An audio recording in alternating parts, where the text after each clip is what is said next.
Okay, no major difference, just doing the same thing as usual.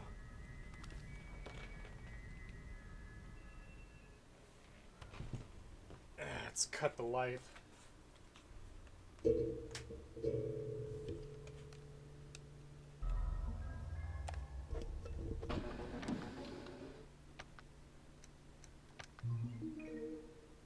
Well, that's quick.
Right, so I just had to make sure that nobody was going to bust into the apartments while I'm not looking, and I'm going to be locked in here. With the door closed. Although most of the valuables are, back here. Anyway. So we're trying to get into the... we're trying to get into the puppet room. No. Oops.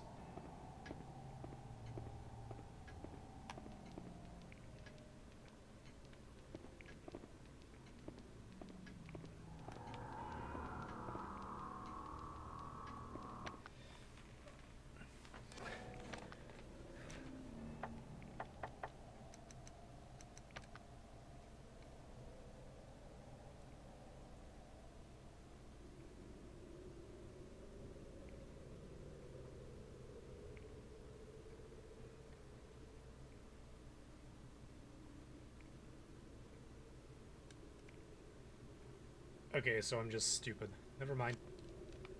Huey, come here. I'm sorry. Good boy.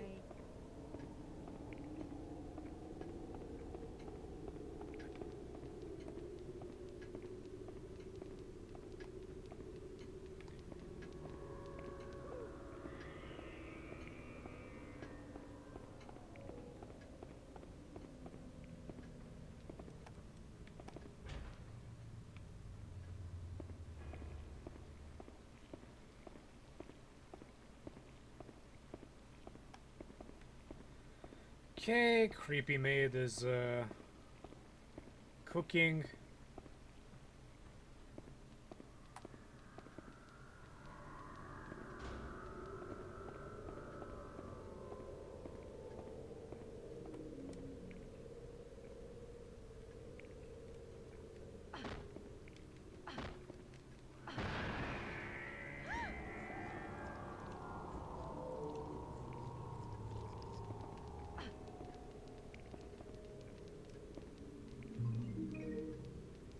Refined antimony.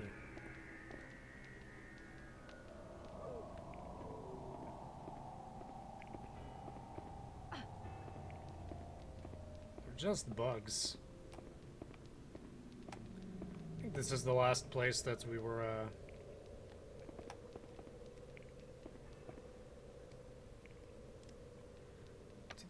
Did I manufacture?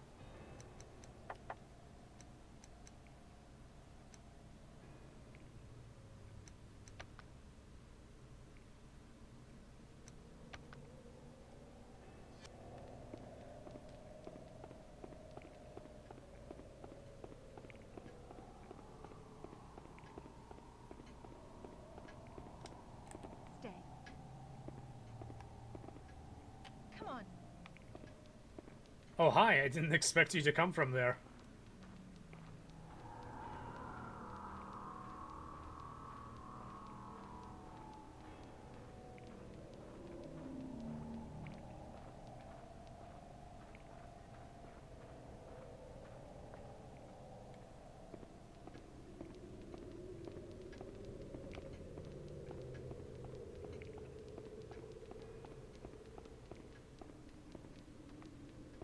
There's really not much we can do from there.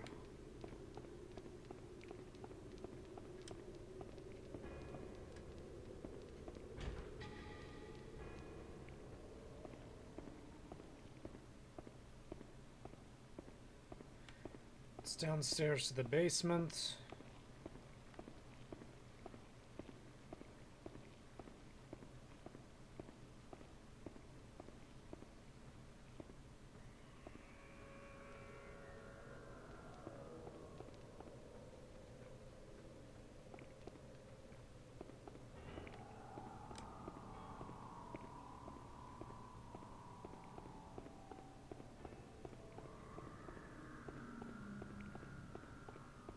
You know, I have to be perfectly honest. She's taking this whole being kidnapped by a crazed aristocrat thing pretty well. Although I think she's the daughter of nobility, so maybe she was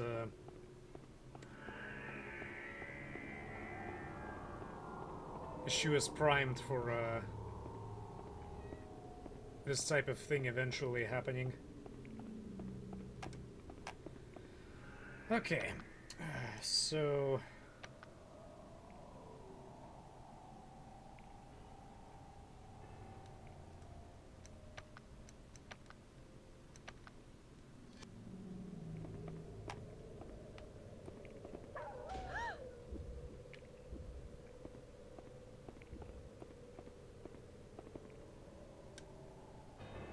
Come on.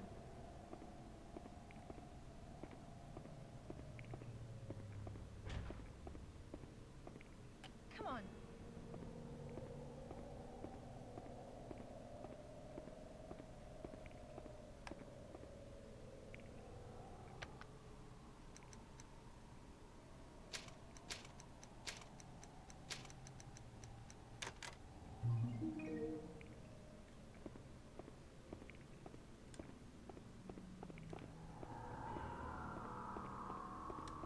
Huey.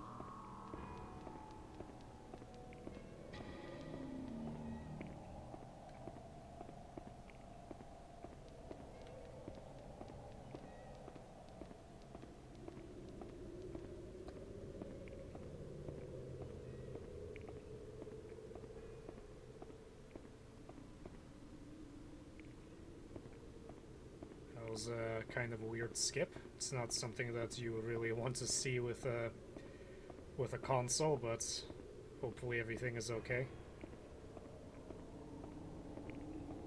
As far as I can tell, everything is fine with the disc.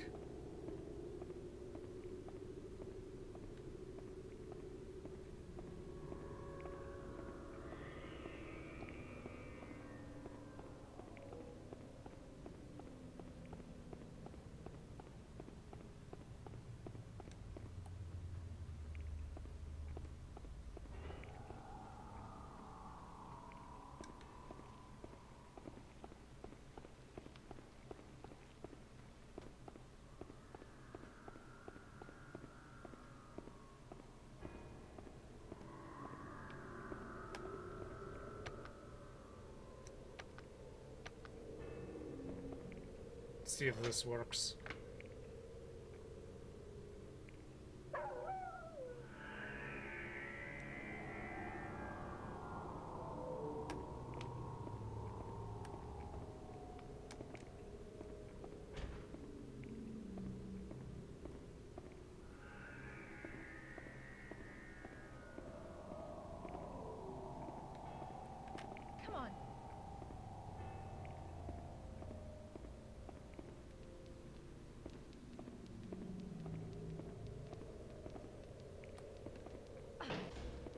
I did not know you could do that.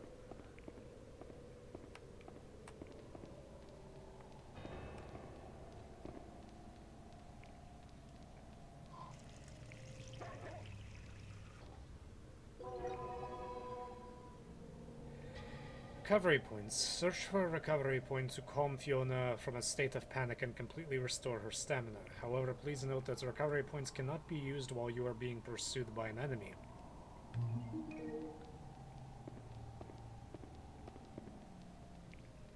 Toilets in the castle are communal?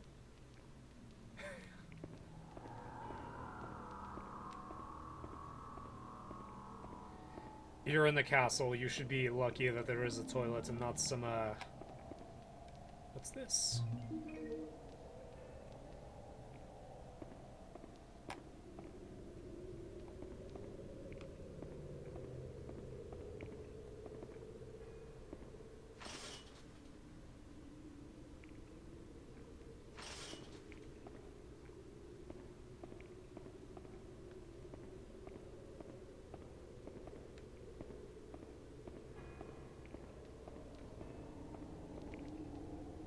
Go, Huey.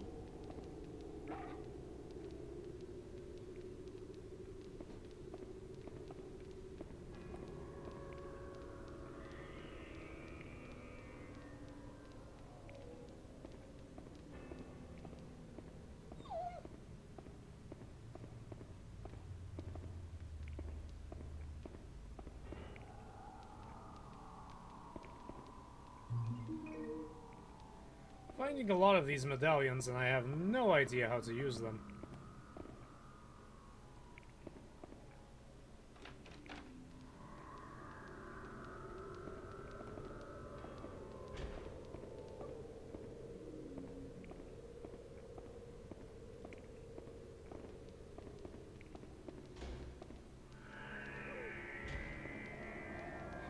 Huey's like, can I come join?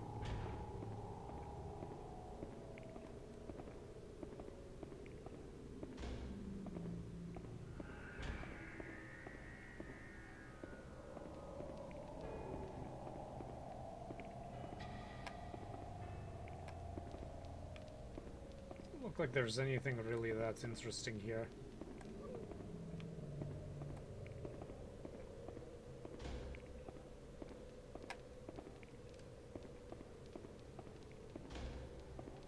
No. Nope, I didn't mean to do that.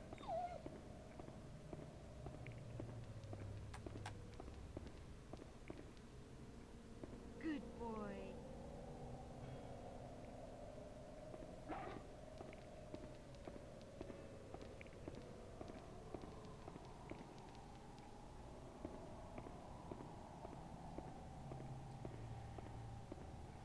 Was there anything worth here? I mean, I found that I can hide in the bathroom, I guess, and I found a medallion, but let's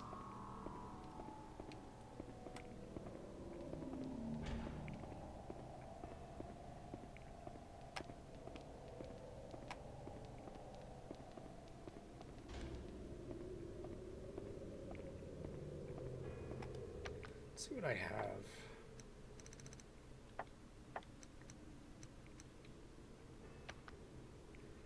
A hardened clump of antimony powder used to throw at enemies explodes on impact, electrifying the enemy, more potent than standard antimony powder.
Okay, so parts of the cath.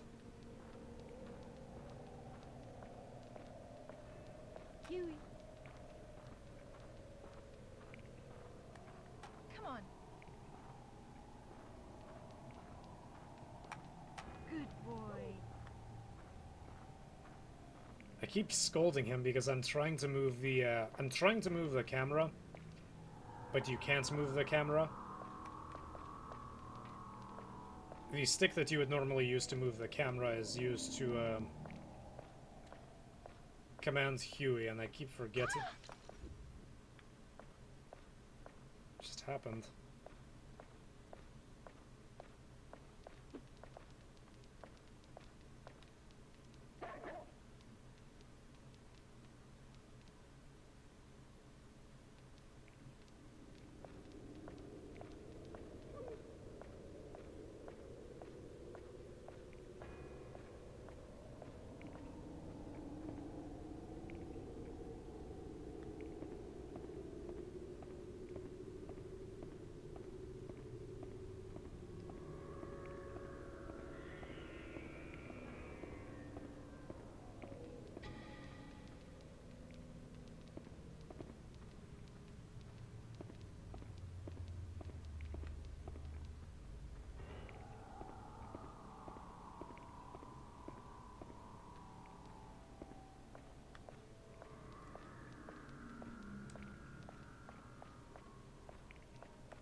I don't think there's anything in here.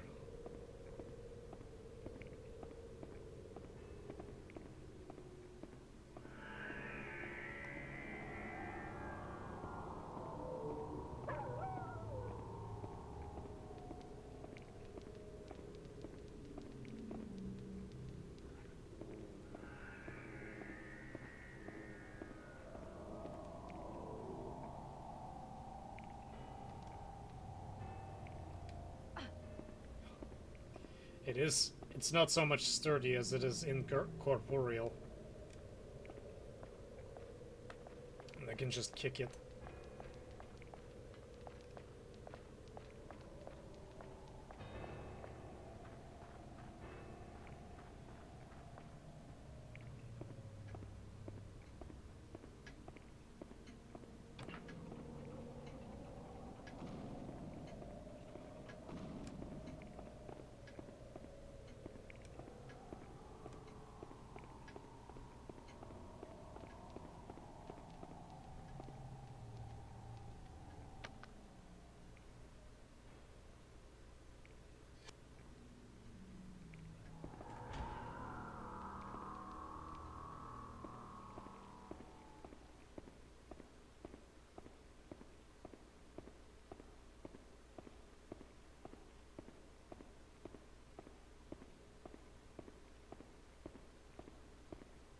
What's this?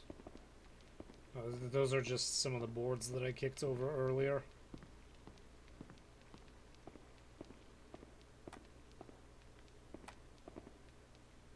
Go.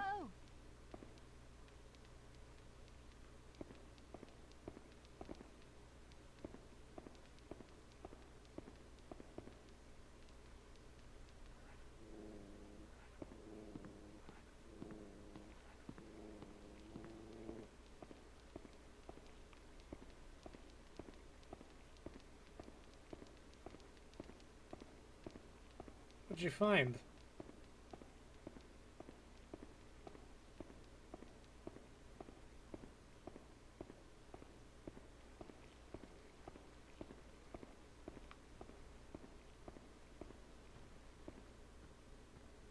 Huey.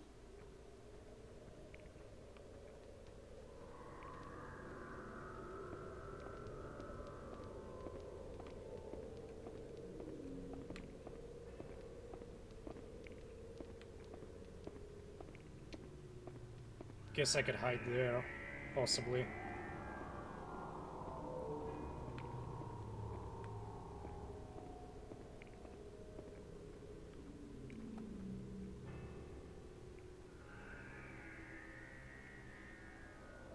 There are just so many candlesticks on this table. I don't think I'm imagining things when I say that there's definitely something amiss with this castle. I mean, the guy who owns the castle made a wooden sculpture of you pregnant. So yes, I would agree with that assessment.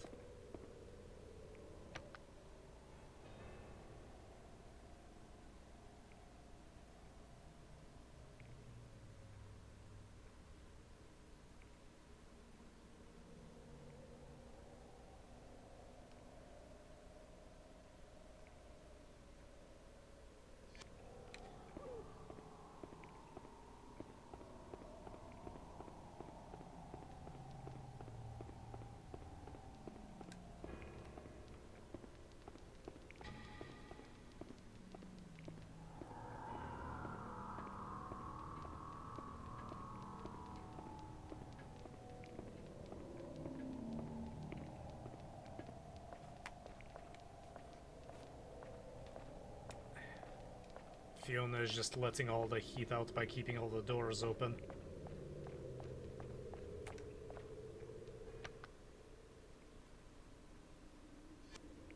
I don't think there's anything else here, actually.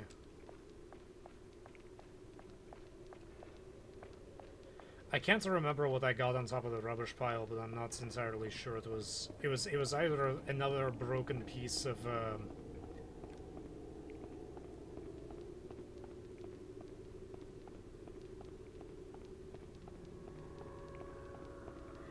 that plate that I printed out, and so far that has been the only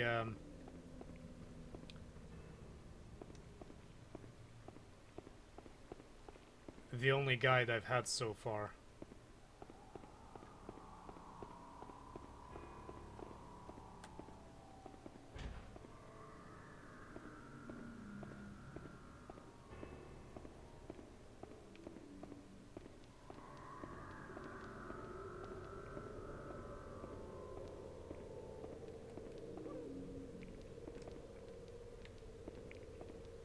Okay, close the door.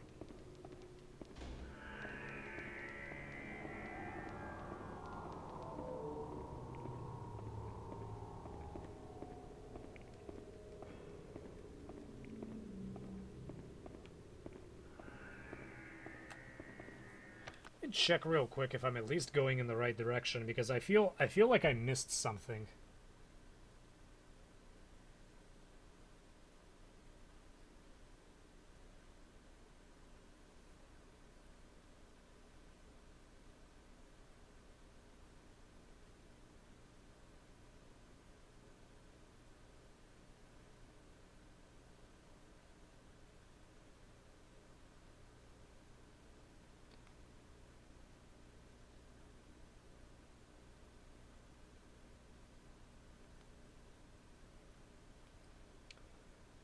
I'm just gonna read a little bit.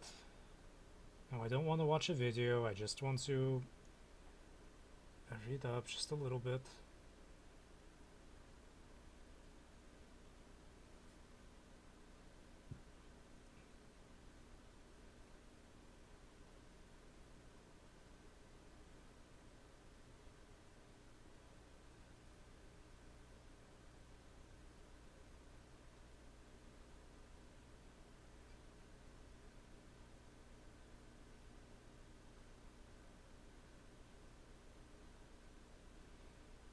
Okay, that's not very useful.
What? I mean, I guess I should have tried that. Yes. I mean, it was the only item I had, so I guess I should have tried that first. Huey.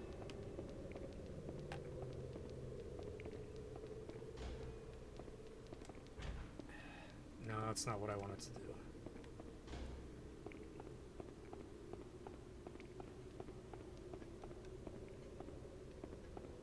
I mean, I suppose it's obvious. Because it's the only item I've had that I was given so far that had no purpose.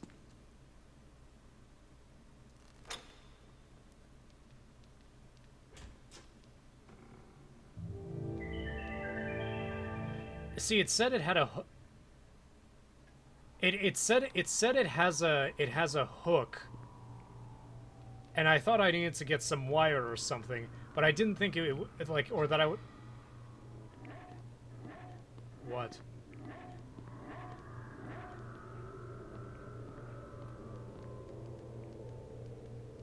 Yeah, I don't think he likes this place. It's a great game. Hey, Jay. Yeah, it's a great game. It's just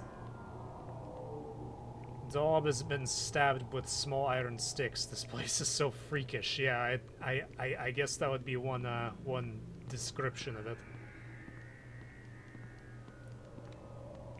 Okay, yeah, and there's the gates, and I figured out how to use the gates. That was no problem.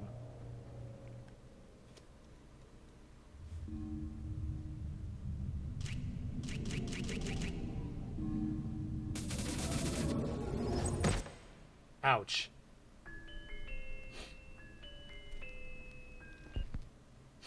Well, that was my first death scene. I wish I at least had the opportunity to dodge.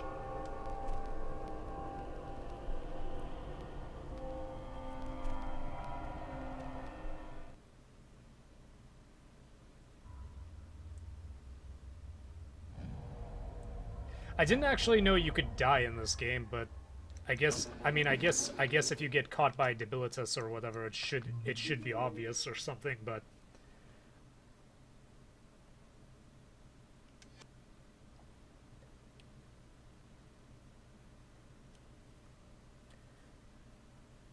it's okay. We need to see all the cutscenes anyway.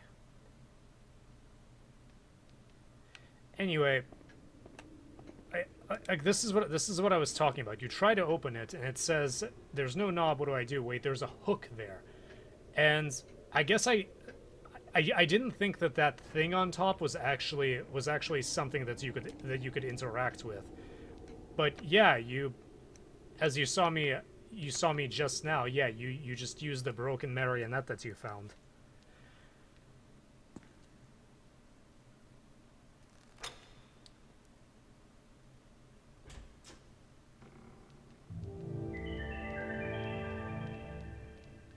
And I guess also I should have been given a hint because Huey was freaking out.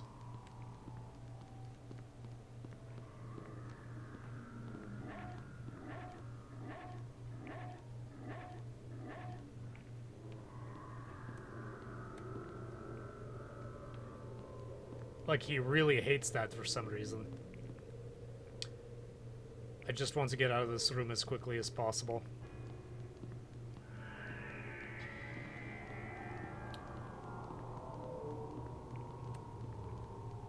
The doll's been stabbed with iron sticks.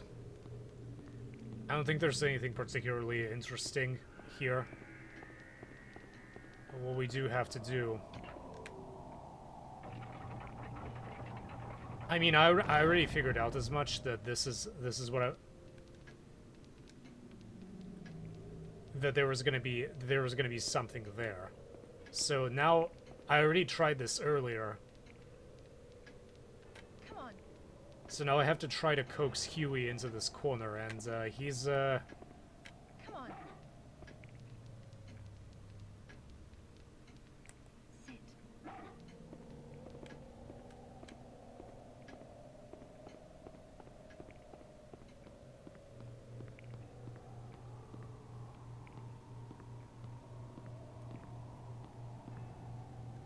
breaker box, lower the handle.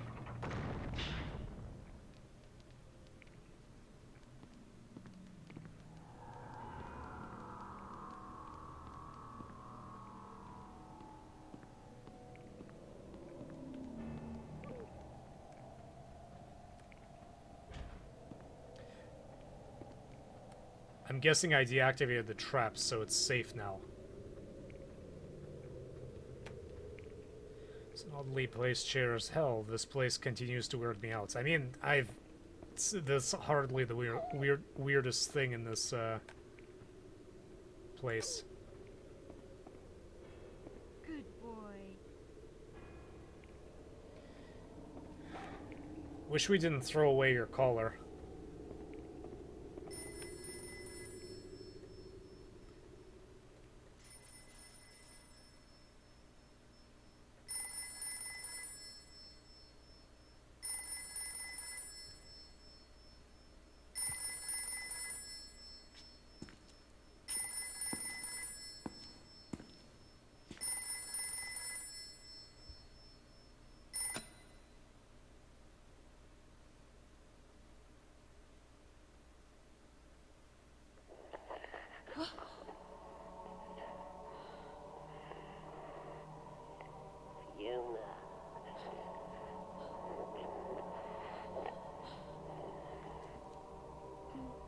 Who is this? You must pay attention now, Fiona. Be wary of Ricardo. Your Azon.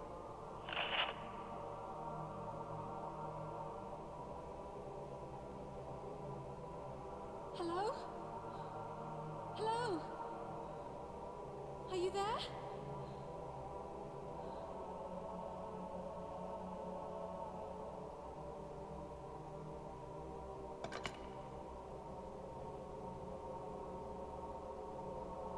Azoth?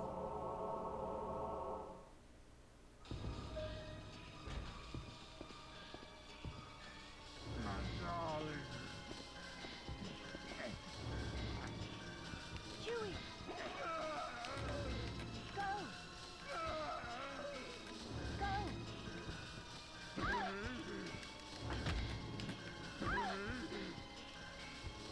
Chewie!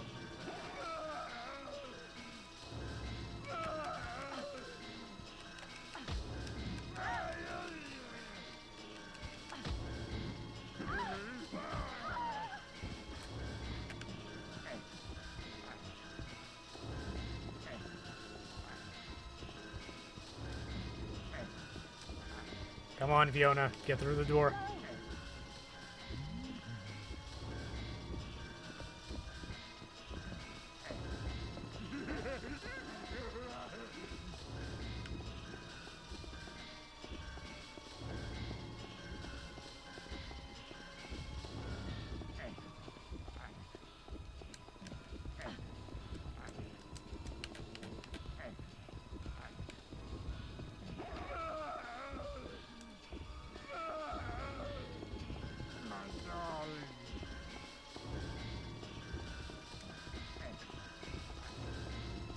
Chewie!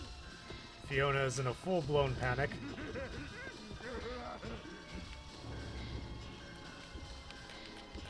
Go!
Come on, I told you to close the door.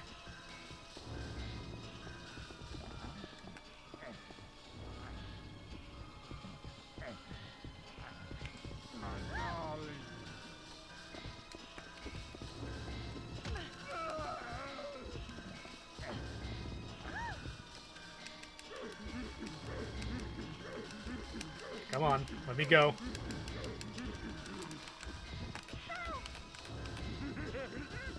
Huey, where are you? Chewie!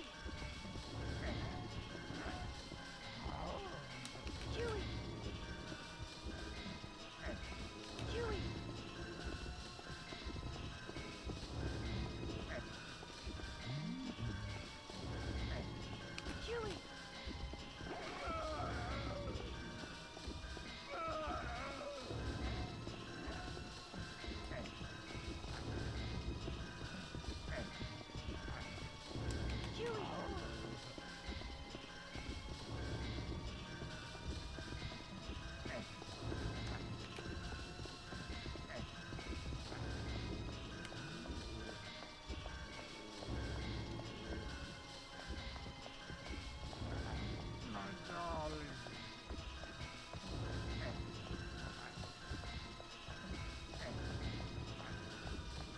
Chewie! Chewie!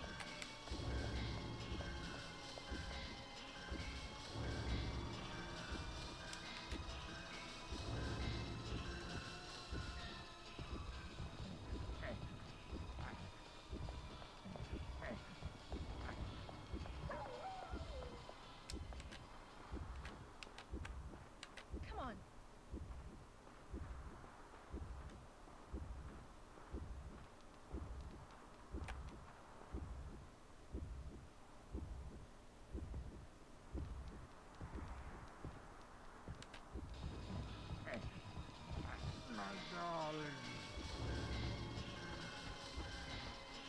Which direction are you coming from? Go!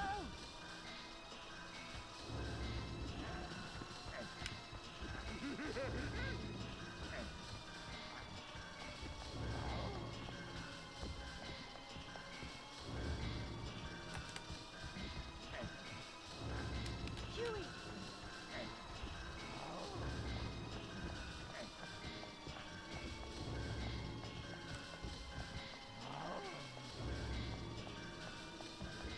Chewie!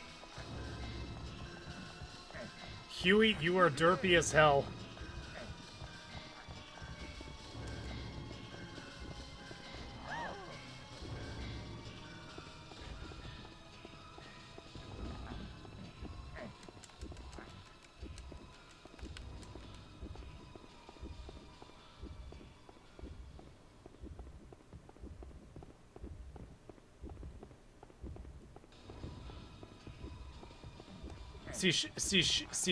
She suddenly can't open up.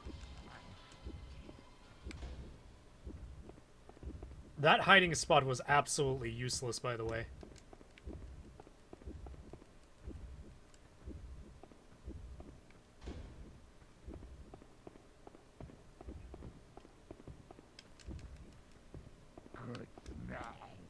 No, that's not what I wanted you to do.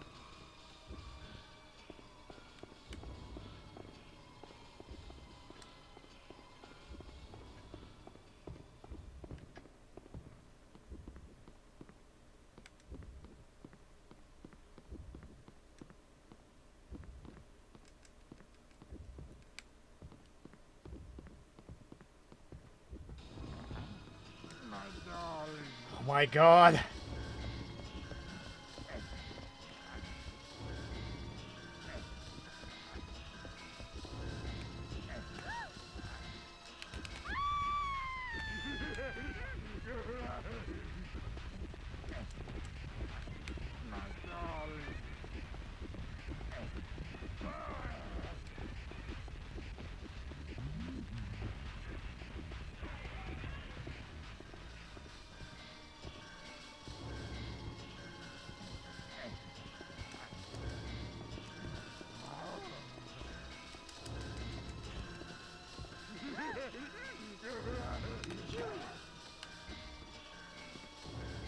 Huey, do you wanna help out at all?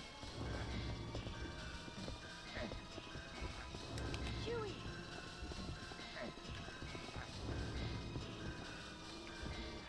I've tried hiding spots. Okay, attack him, please. Thank you. Chewie! Ouch.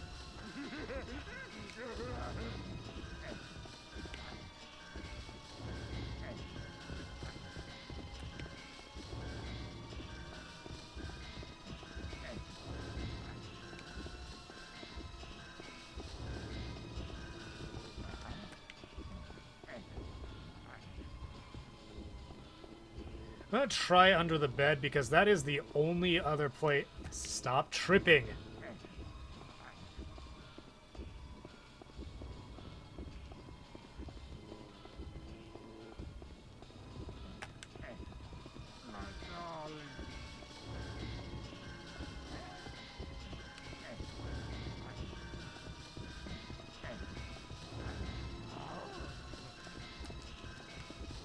No, that's not what I wanted you to do.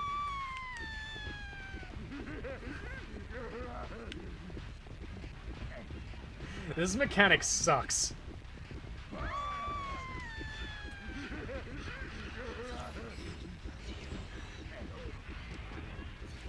Am I dead?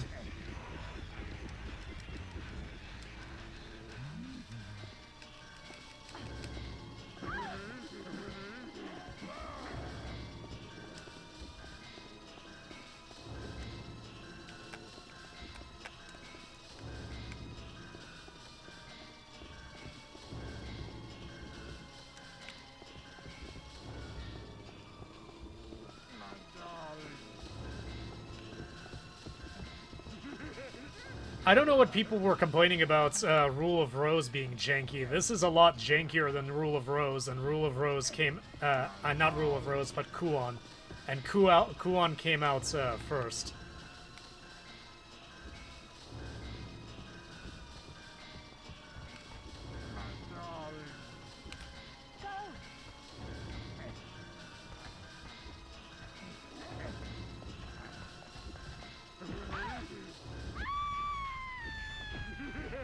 She's taken quite a few hits.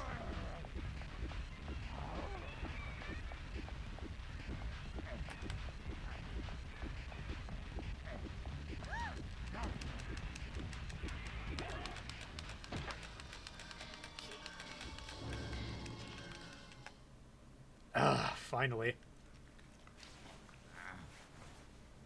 I'm finally dead. That sucked.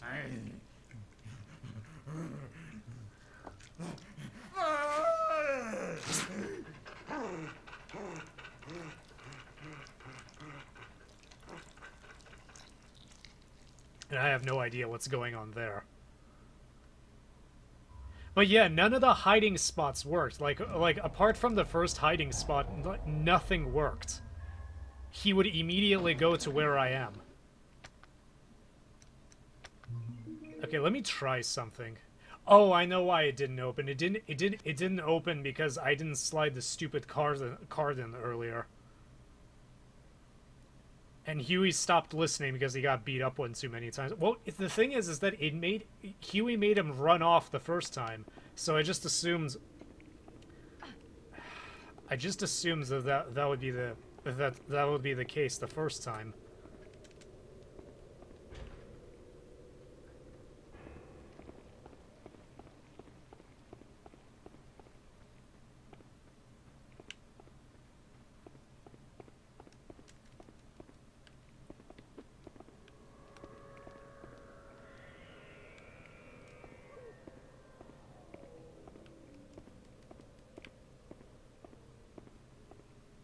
Yeah, so I'm not sure how to hide there, because normally you just use circle and that works.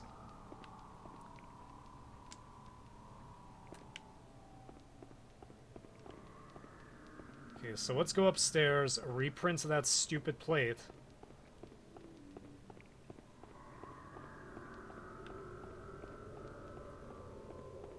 And maybe this time things will work out differently.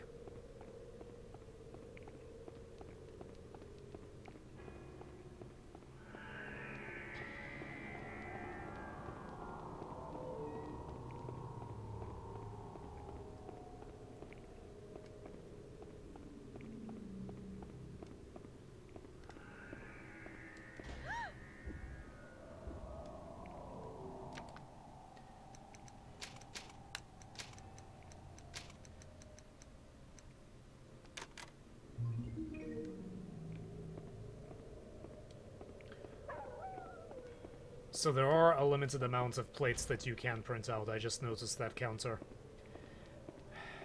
Okay, so hopefully that embarrassment from last time was the last thing you could see. I thought that a combination of Huey attacking him and kicking him in the shins would make him go away, but apparently not.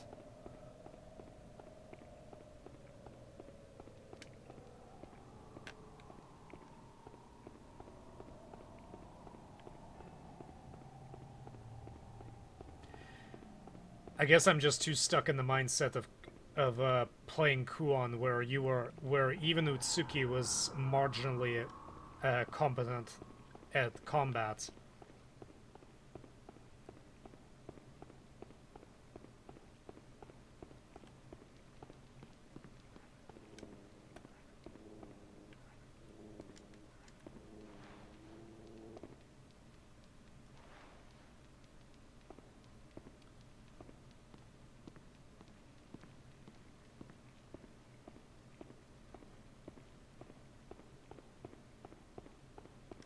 Okay, so you can hide under there. Let's open that stupid door.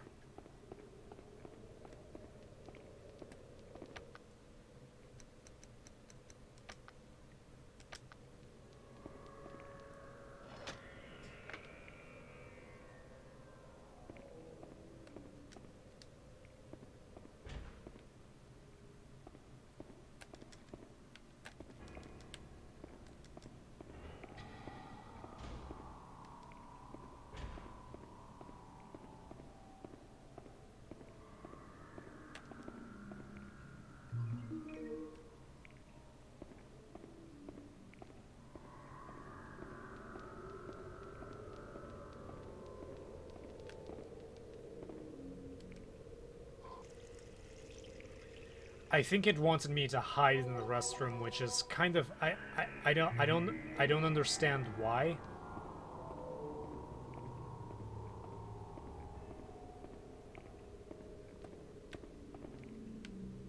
Go, Huey. I think Huey found a medallion here last time.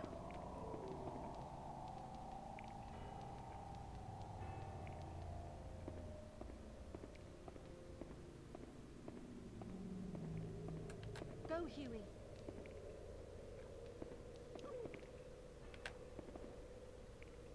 Go, Huey.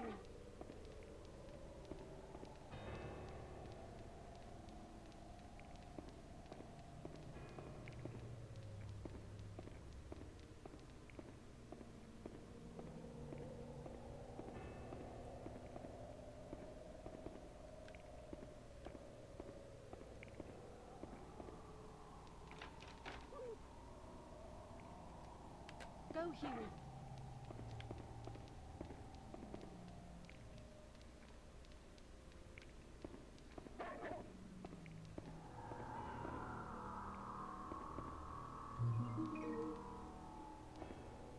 Good boy. You get a little pats on the head for that.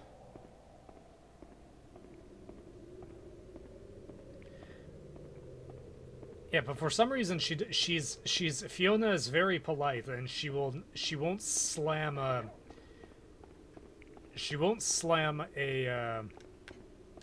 the door.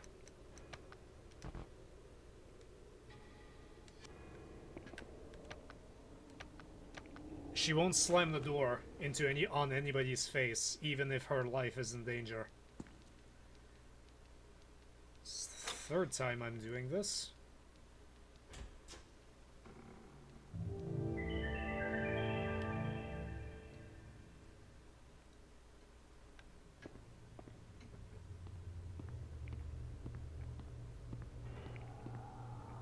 Go, Huey. Come on.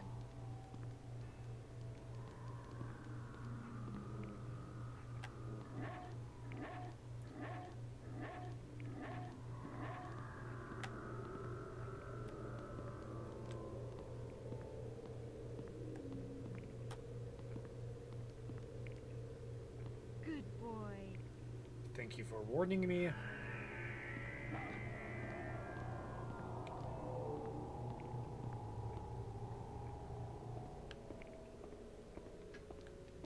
so that won't work.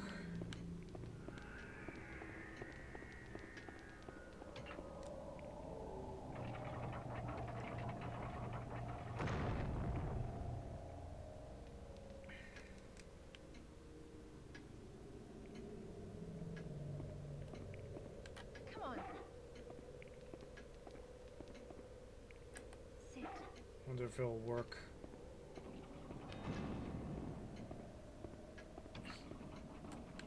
Come on. I need you a little bit closer. Come on. Sit. Sit.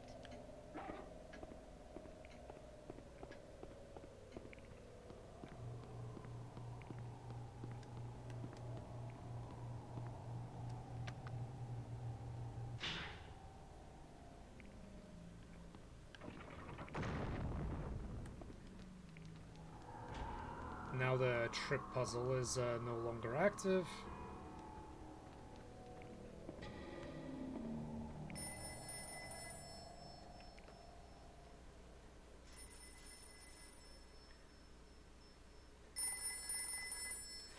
Okay, so the plan, after we watch this cutscene again, we are going to haul ass out of here. I'm gonna go hide in the, I'm gonna go hide in the restroom.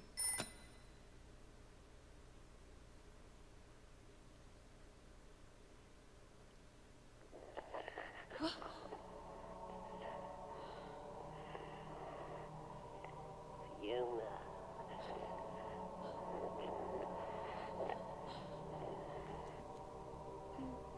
Who is this? You must pay attention now, Fiona. Be wary of Ricardo. Your Azon.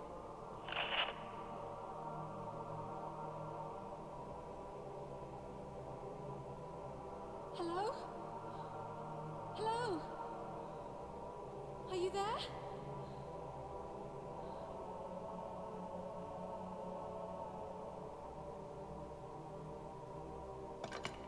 Okay, Fiona, it's time to run. Azoth?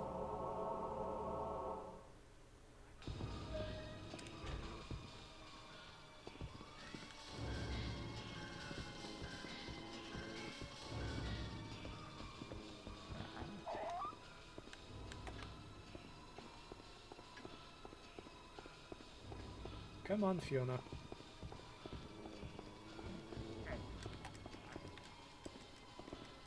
Slam the door.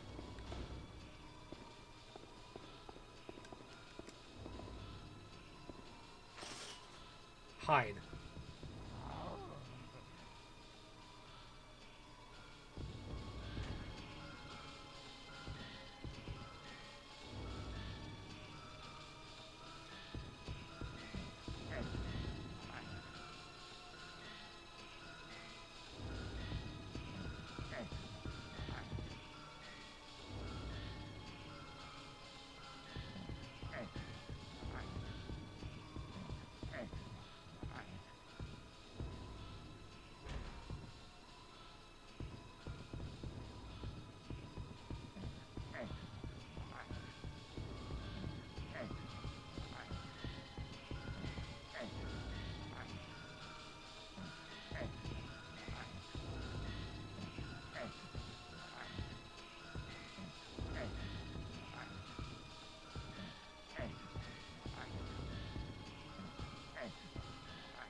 Okay, that worked out a lot nicer. Although strange how he would open the door, but the curtain, which is more obvious, I guess, he wouldn't do.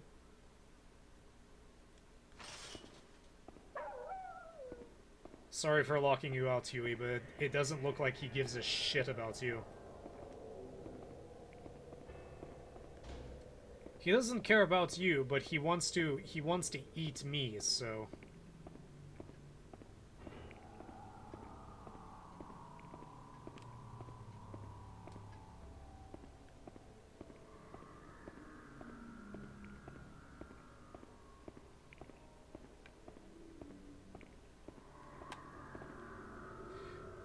The pot is filled with what look like tendrils. Wait a second, this looks like human hair.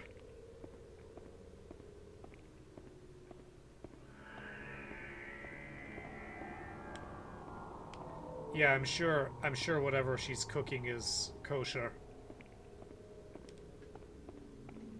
Okay, now we get to explore.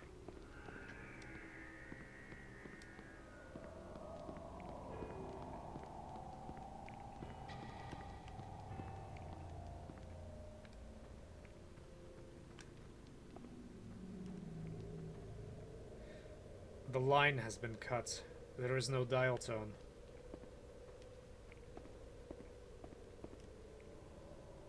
There's no...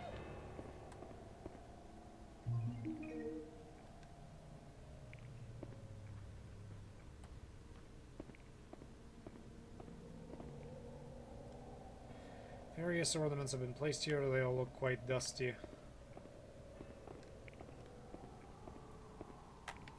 Go, Huey.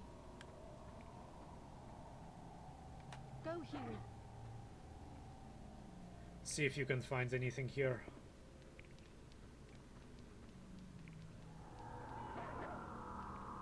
That was quick.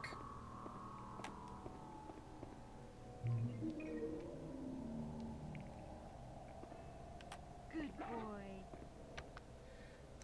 Well, you are a good boy, but what did I just find? Metal using during the alchemic refining process. A high-quality alchemic product.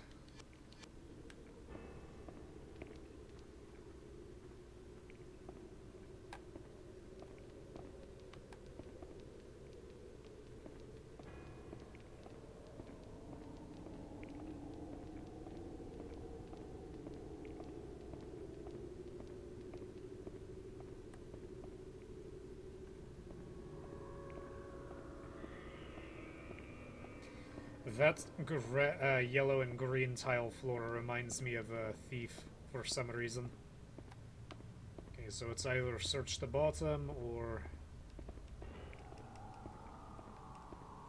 Go, Huey.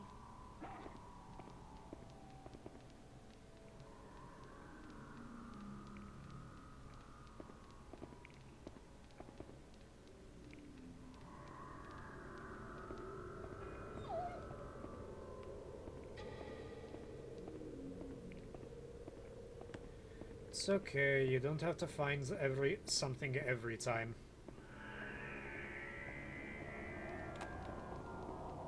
Okay, time to break more property.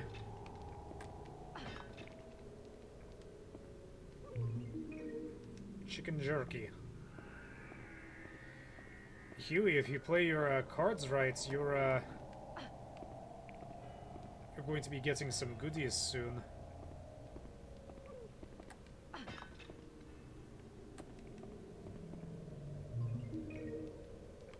You know, the antimony powder kind of makes sense. The chicken jerky just randomly placed throughout the house makes absolutely no sense.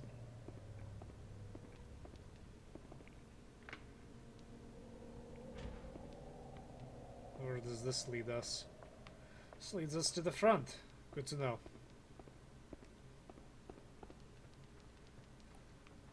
This guy is going to be paying out the ass for AC or heating or whatever, for depending on what season it is.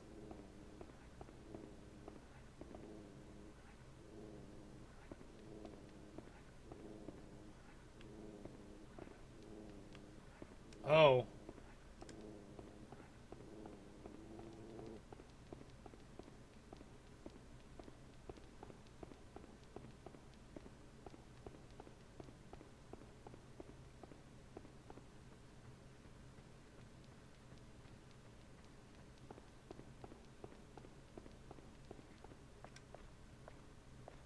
I like how the solution to combating those is just leave the room.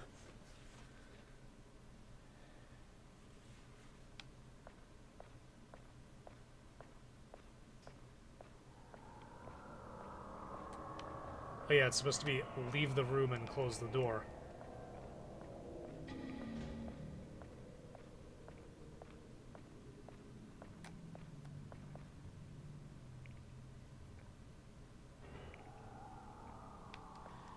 Let's see if that's enough.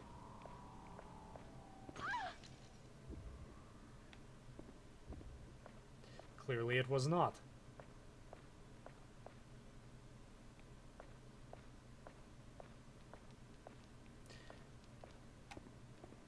Huey, nice to see you.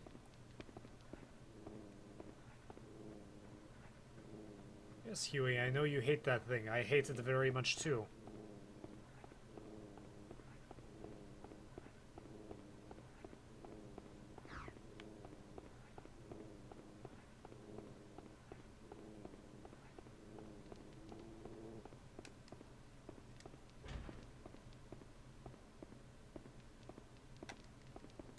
Just gonna leave that other one behind us.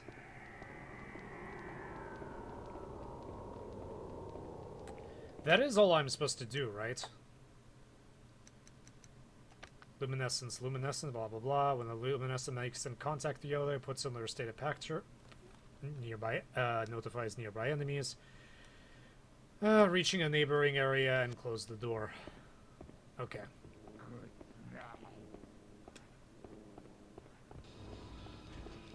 Seriously?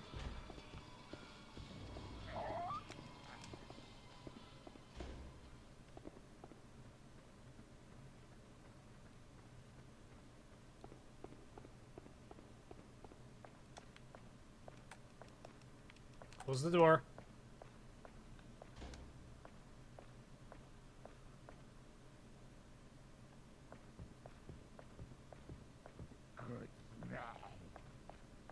Still following me.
Okay, hopefully this will work.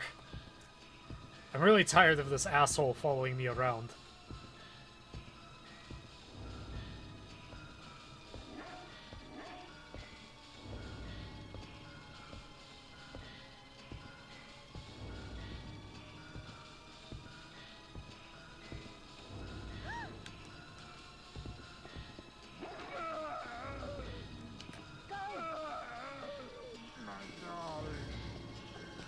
No, I don't want what you're selling.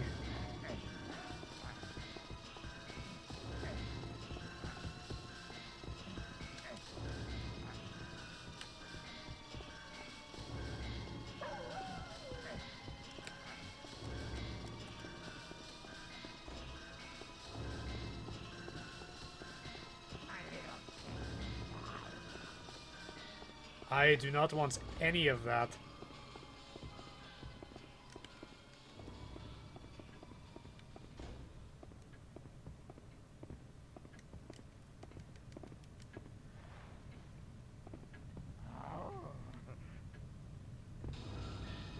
Hopefully he won't find me here.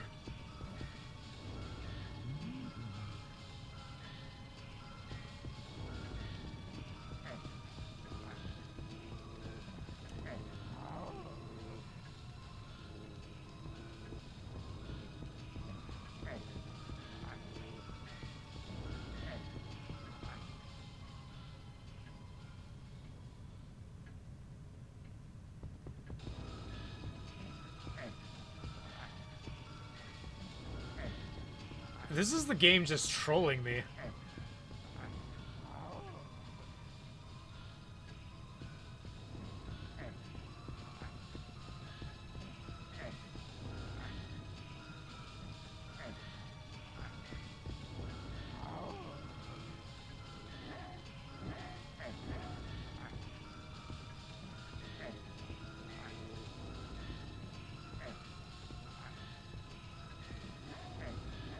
It's like, coast is clear. Oh, no, it's not.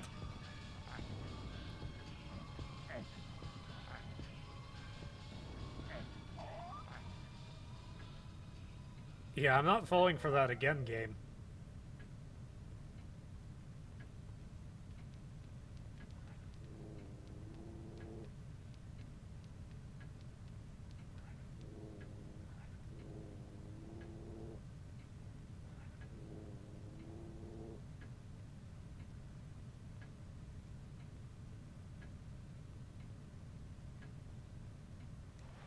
Okay, I think it's safe.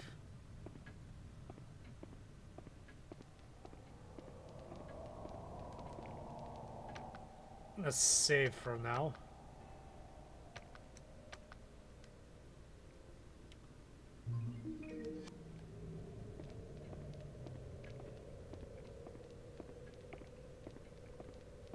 First off, can go screw himself.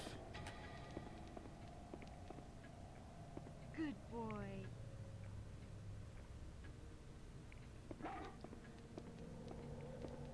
Look much better.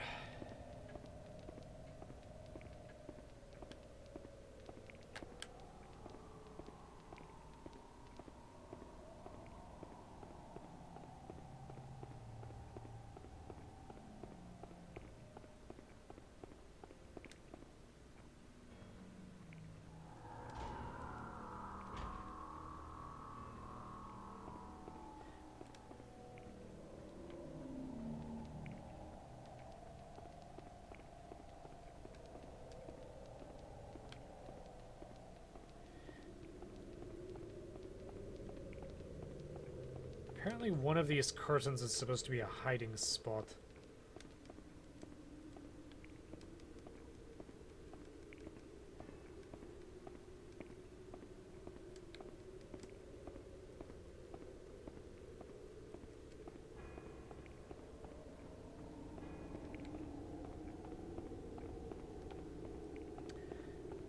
And what's her name was preparing a delicious meal of human hair.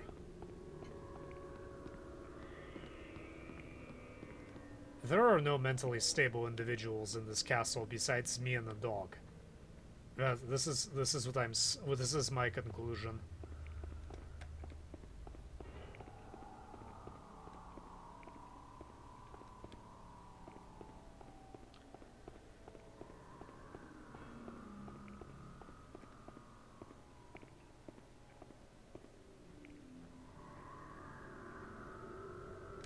Huey.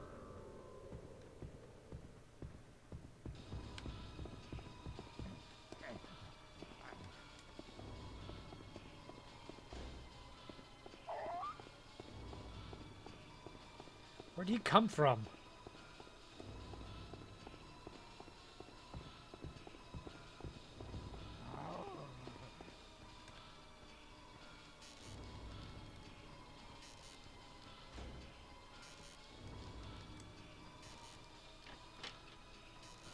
Hide your ass in the closet.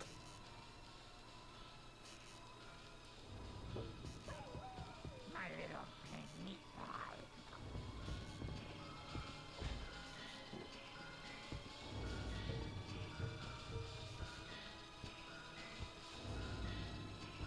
I think this is his room.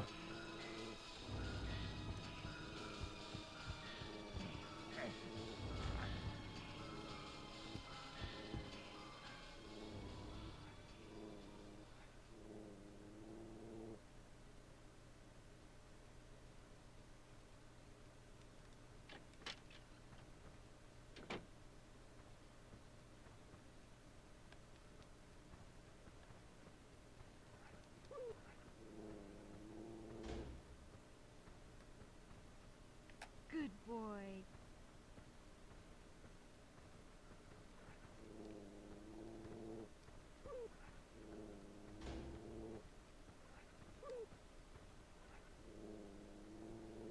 Why is there a doll in the cage? Maybe someone is just trying to keep one of their valuables under lock and key.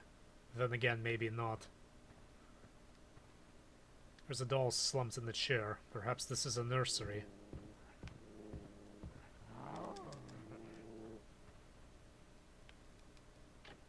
Get in. Oh, that's cute. She let him in this time.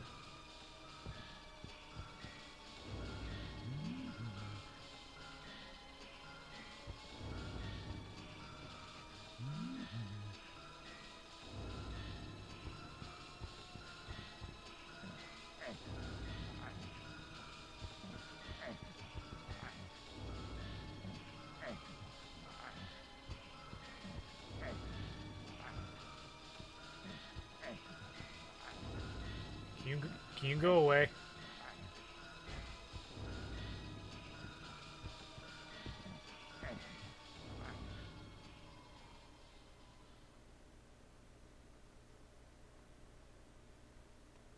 I like how Huey gives you a bit of a warning. Yeah, I don't like this place either.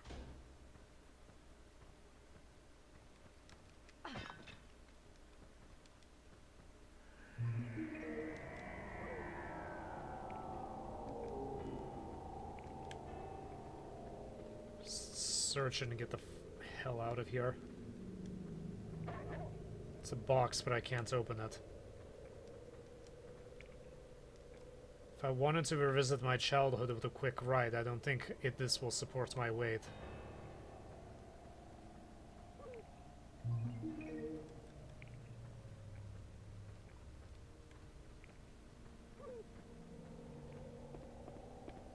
Huey.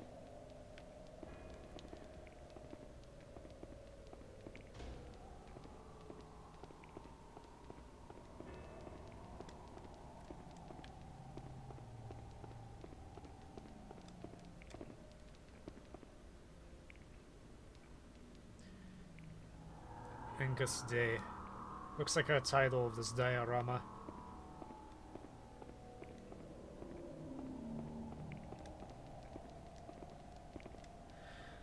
Guess this room serves as a museum of sorts. Creaks and pops crackle out of this dubious-looking hole. Everything about the hole screams, "Don't go in." Let's not go in, for now.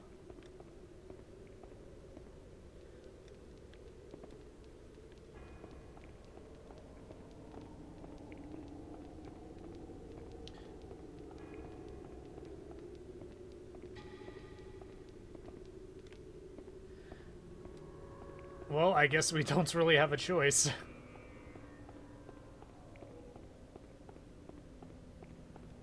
Oh, no, wait, we can explore. What's this?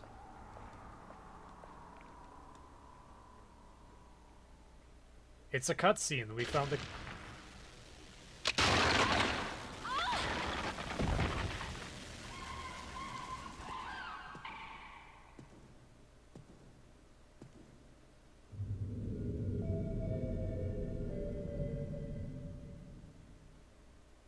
I mean, I guess that's one way of getting away from him.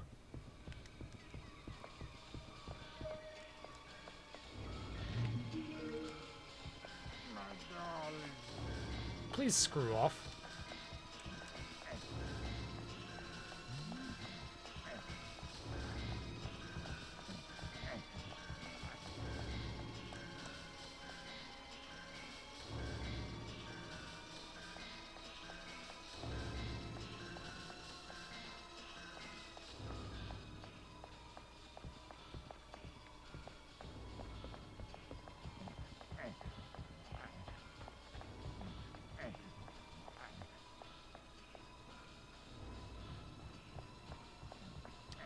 This had better not be a dead end.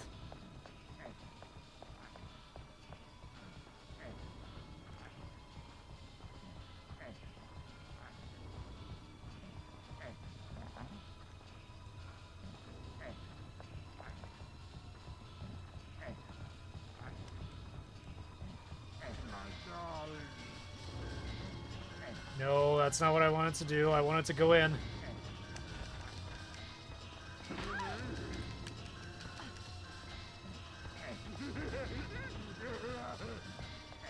Huey, where are you? Huey.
Hopefully that was a positive sign.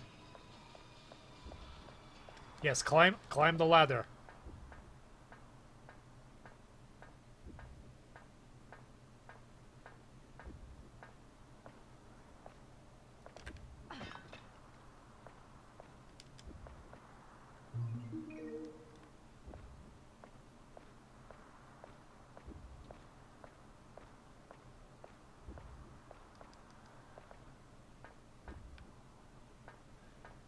Wonder if the villagers can climb a ladder.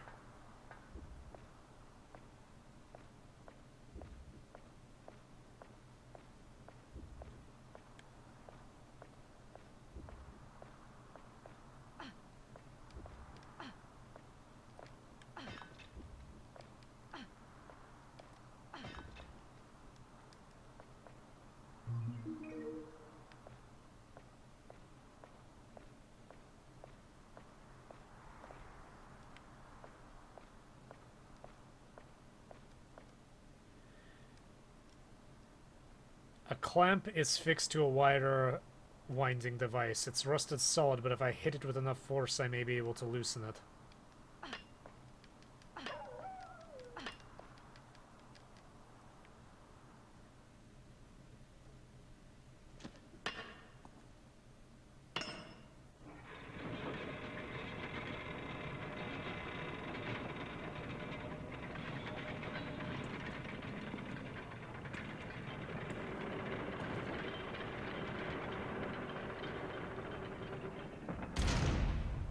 Yeah, I'm sure that...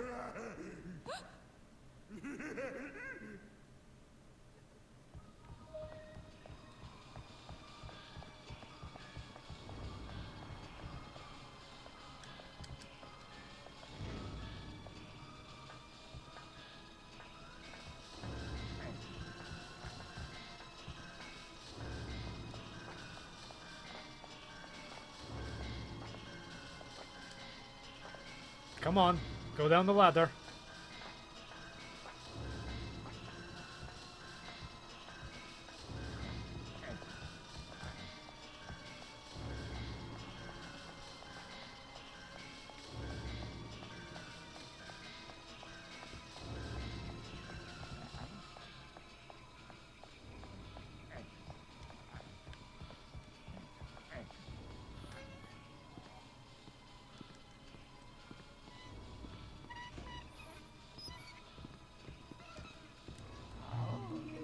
Okay, hide under the pool table.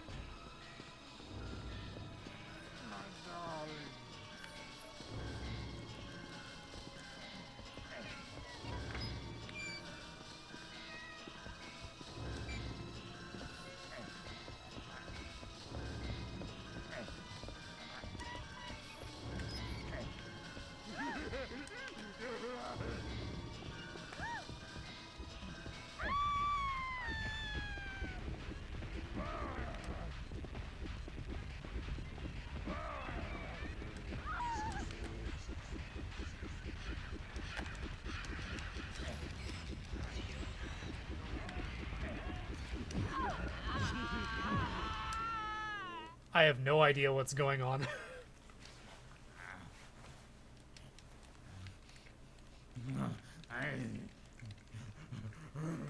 I made zero progress.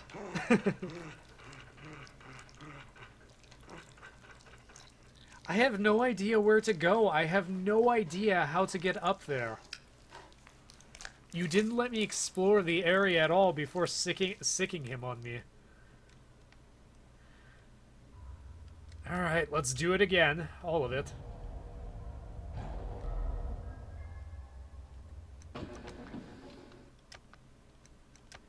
I don't even see a point in hiding then. I may as well just speed run to whatever my next destination is, because he's just gonna reappear in front of me anyway.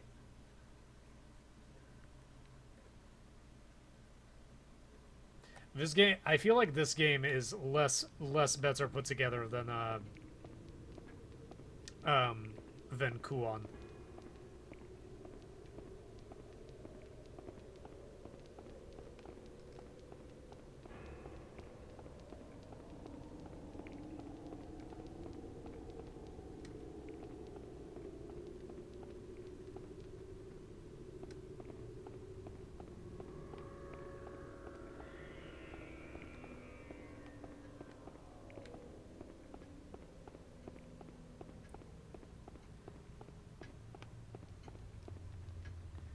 Like you can't really expect me to get all of that to run somewhere where I have no idea where to run.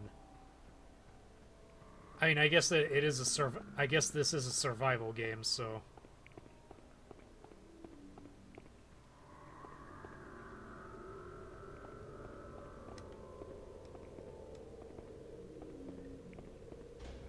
I have no idea where my dog is. I have no idea where my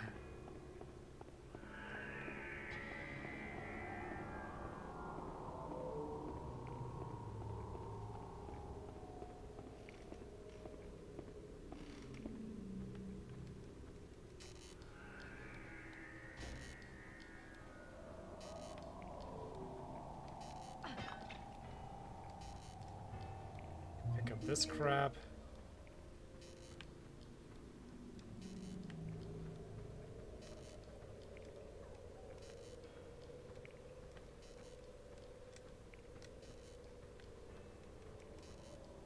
This is a crib for a small child. The sheets have become discolored from lack of use. I guess the maid hasn't tended to this room in a long time. I guess not.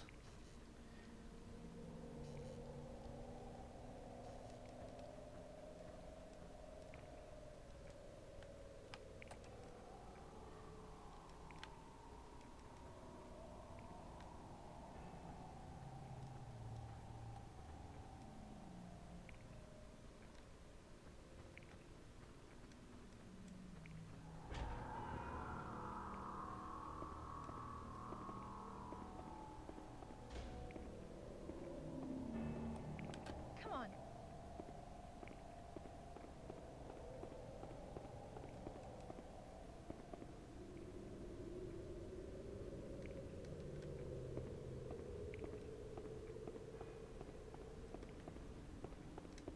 What's this? It's just armor. I thought it was a clock.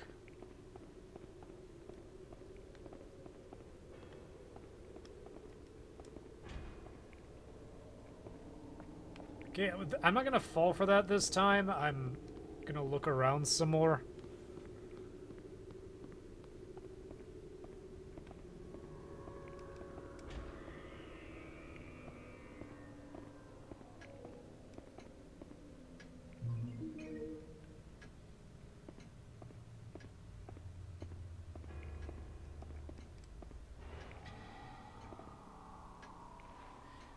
Okay, found another hiding spot.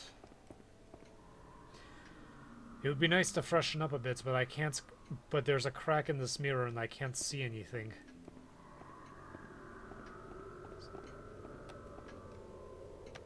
Yes, save the current game.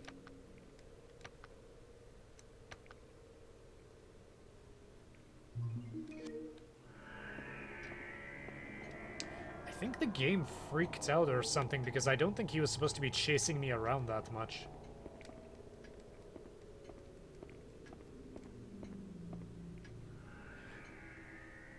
A landscape painting composed entirely of the color red. It seems quite out of place when compared to the other items in the castle.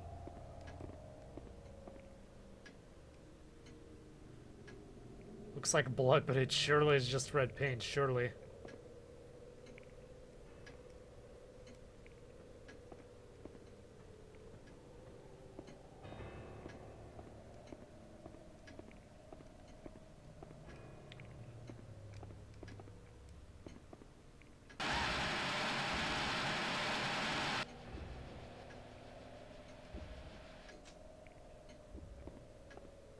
It's just static, Fiona.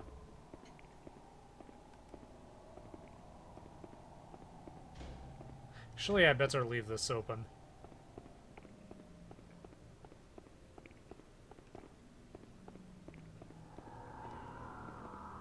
Well, at least now I know where to go. It's locked from the other side.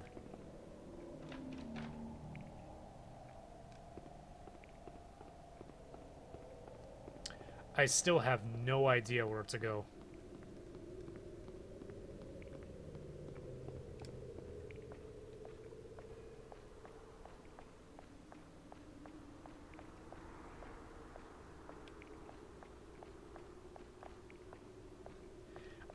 One thing I don't understand is how I'm supposed to get those things. See, now I know.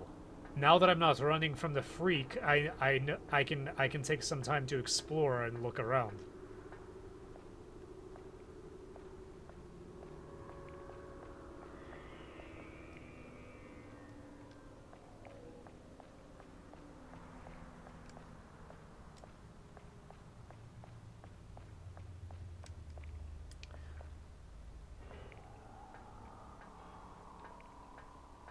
Where's my dog? That's what I want to know.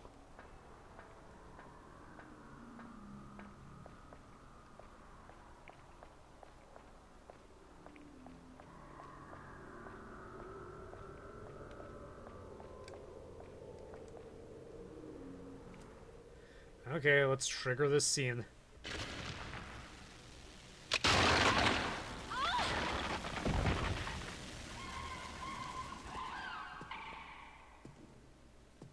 Yeah, I'm sure the entire castle is about to hear you, Fiona.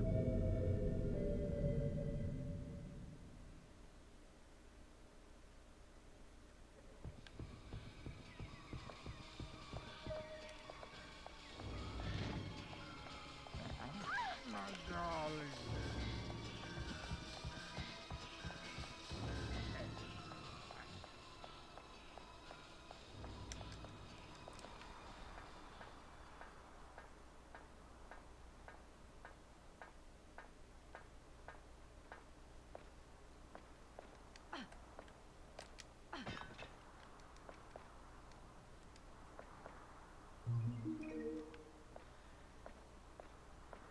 Huey, if you show up anytime soon, I'm gonna give you some jerky.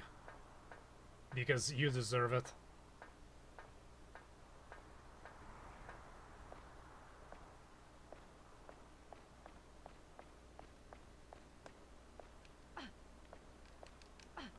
So picky about where you want it.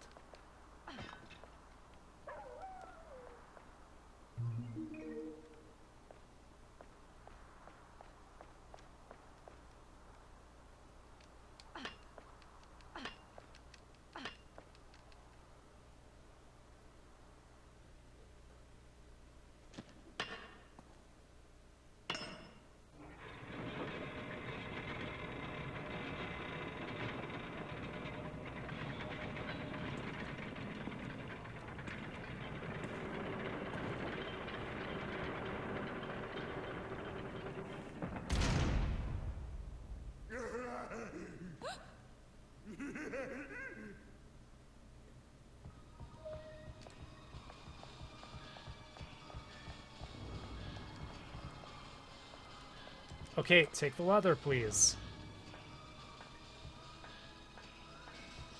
Time is of the essence, Fiona.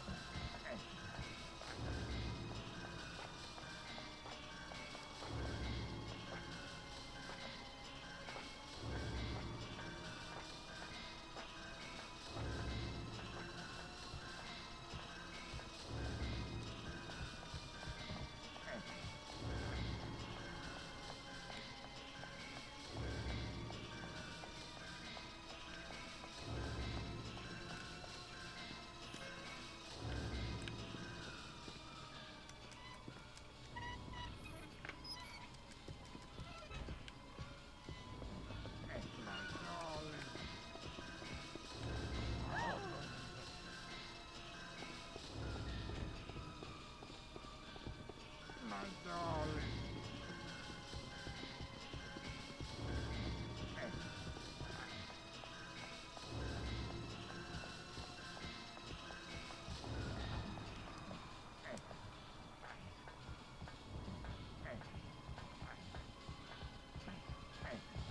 My darling.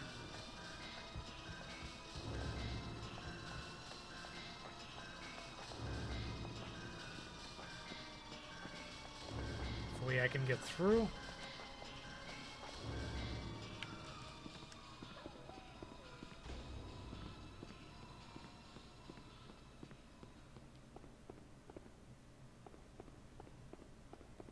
What is this?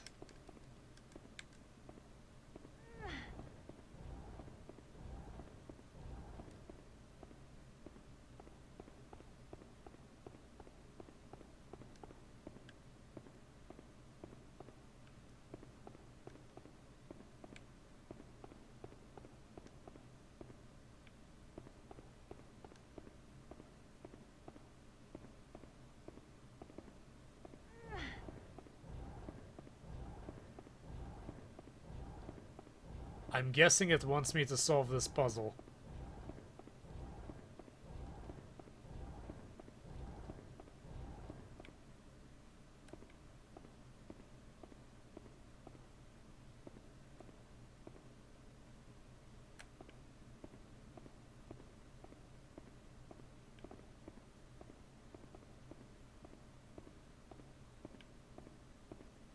But I can't solve it now, can I?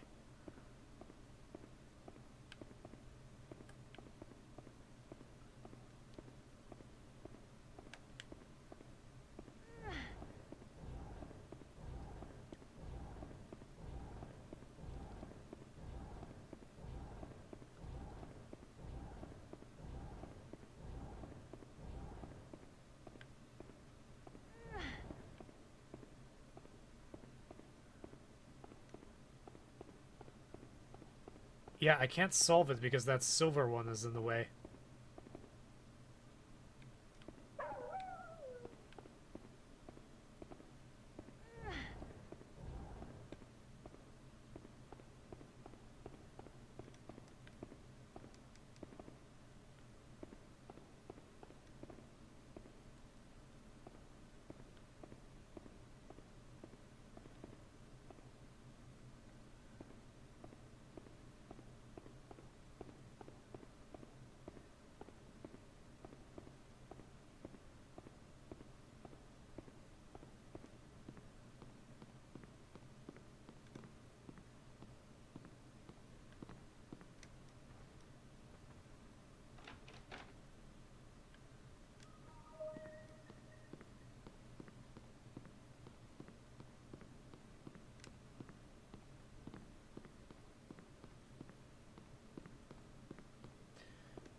Is there a way to reset things?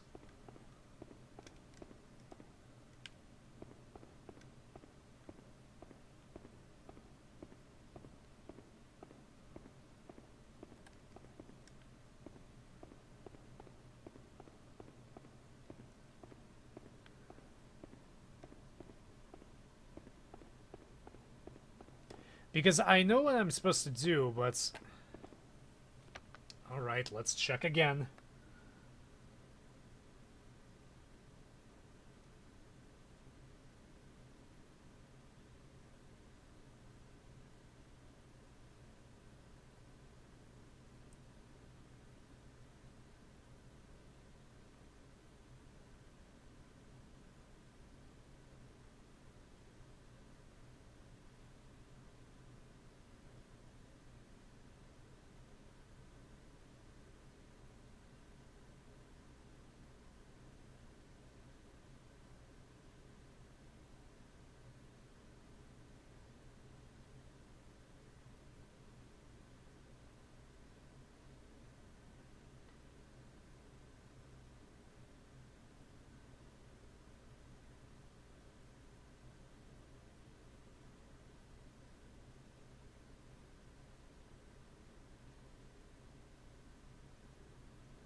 This is really confusing.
See if it resets.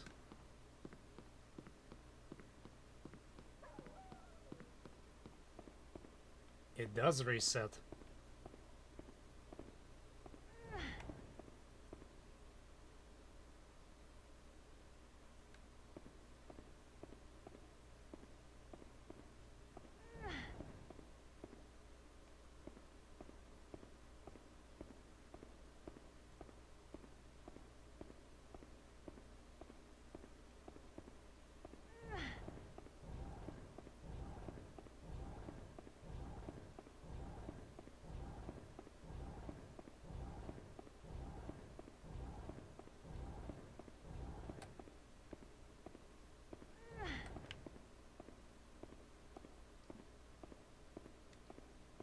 Okay. Okay. Okay, I'm glad it resets, although it's kind of dumb. You should be able to pull it, but I guess you're a 17-year-old girl and not Kratos.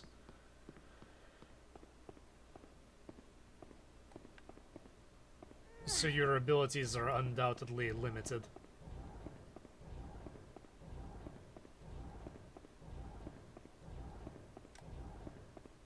Wait.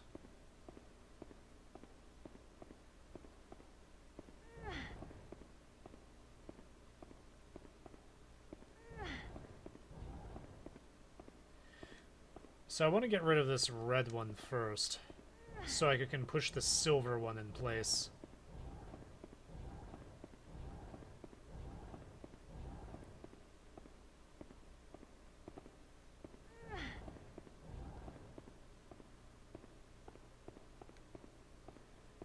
Now we go back up the stairs.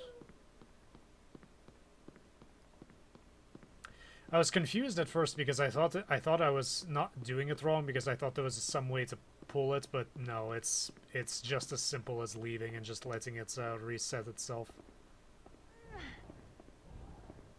Except I just messed up by doing that.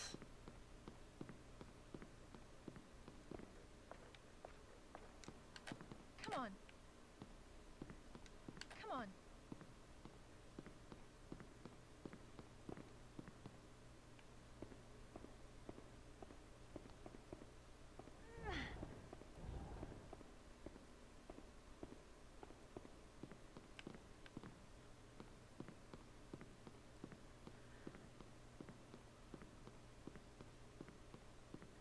This is so simple. I don't know why I'm being stupid with this. Okay, we're just not gonna touch that red one for now. We're gonna push the blue one into place.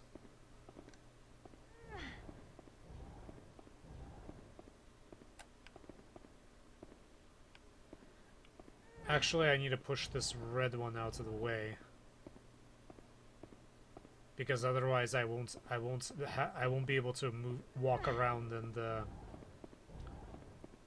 push the blue one to where it needs to go.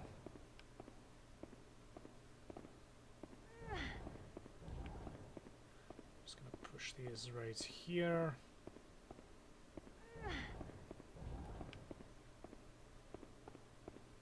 Now it should be a straightforward to push that blue one into place. Come on. Huey, if you could, like, materialize...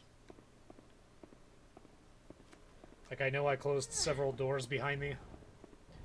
Kind of odd how Debilitus didn't follow me in here, but I'm not going to complain about that.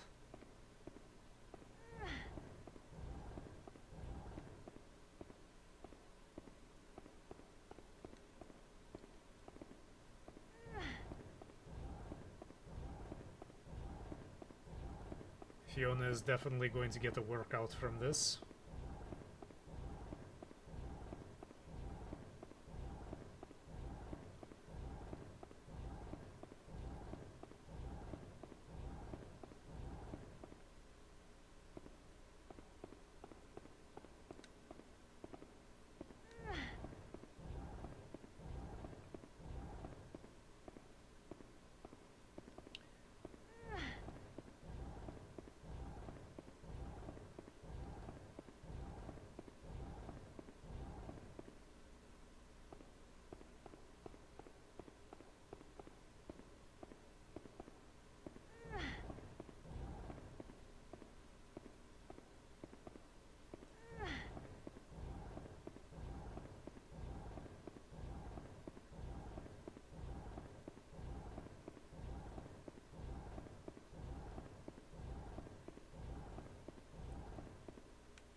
And finally this green one.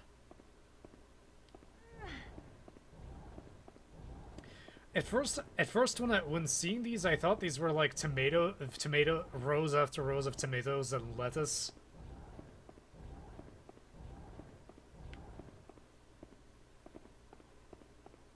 I thought it was like a weird market that's hidden in this tower.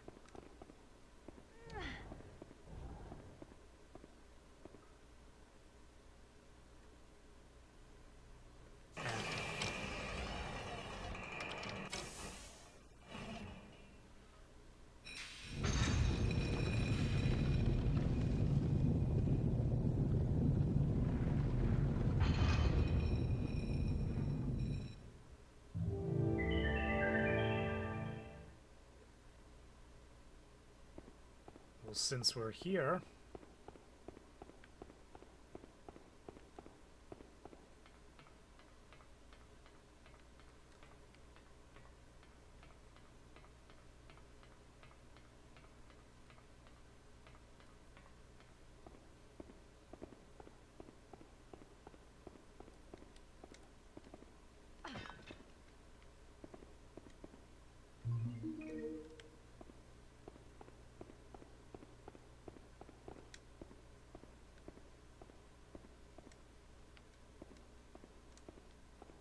are you going to tell me what that is?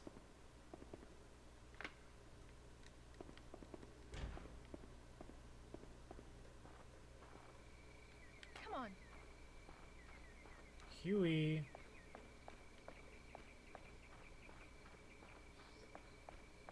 Huey, where are you? Come on.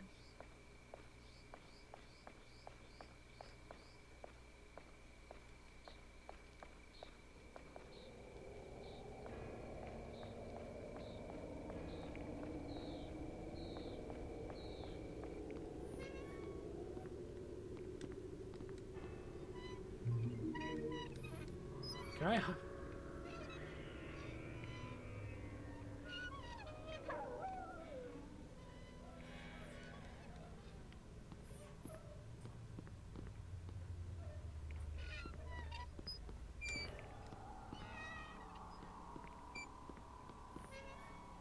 Yeah, this is a weird place for a pool table.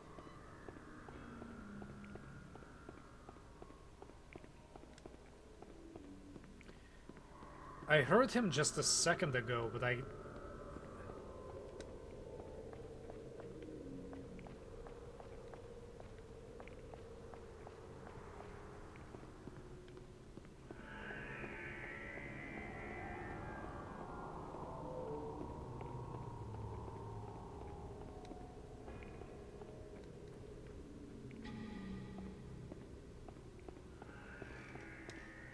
Huey.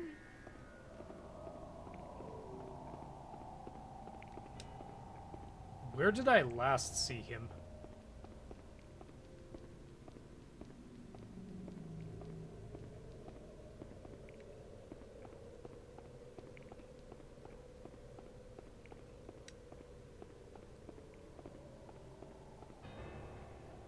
Huey. He's really close. Huey.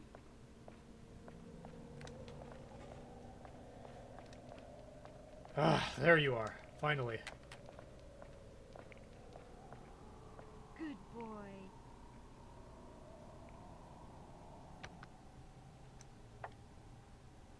Hey, buddy.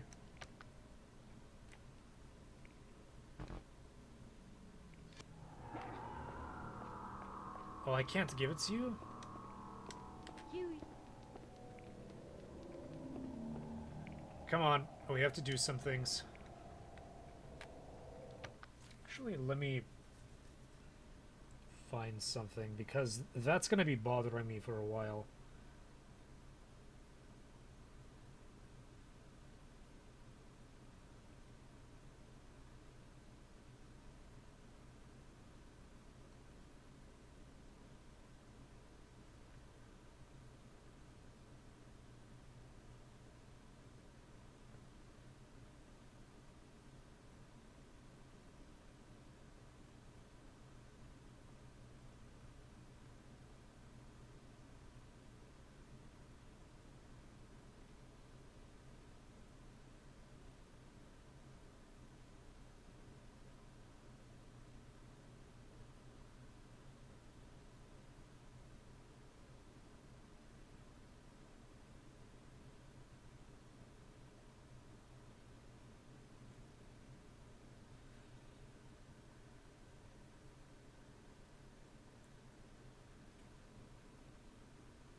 Let me see if I can get that item. Because he was able to crawl up there, no problem.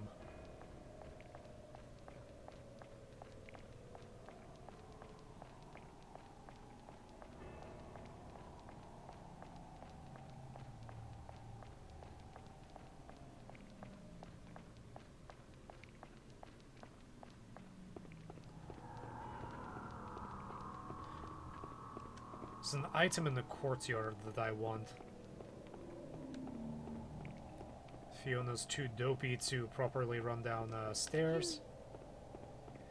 Huey. Huey, I need you to follow me. Huey.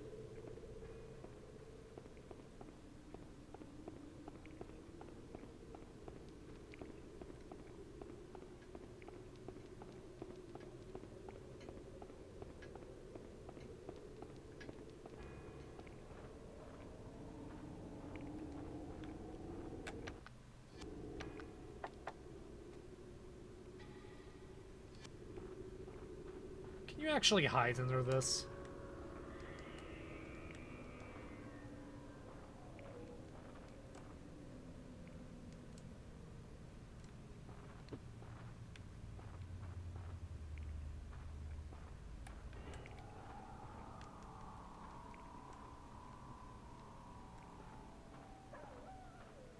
Huey.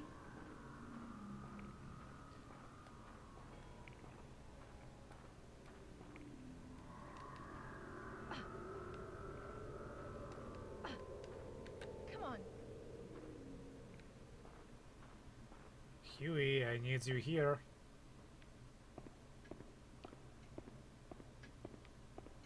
Come on. Come on. You were just following me. Where did you go?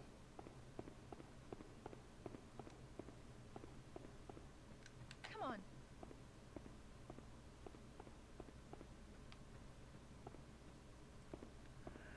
Huey.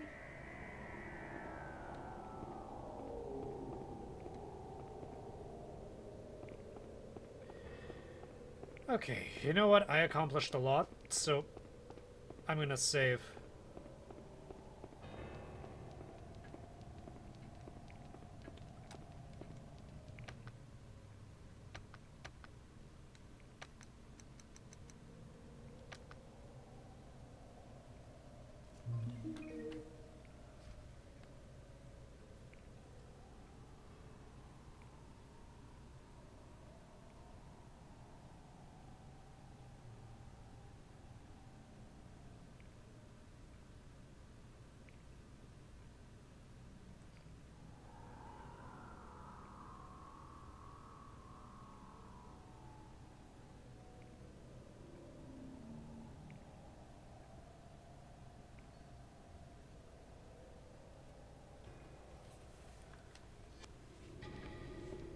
Huey.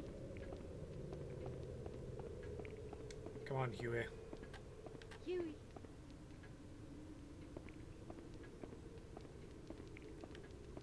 Huey. Come on.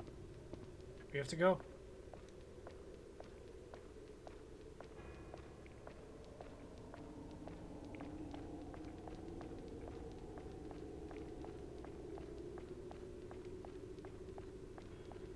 Huey.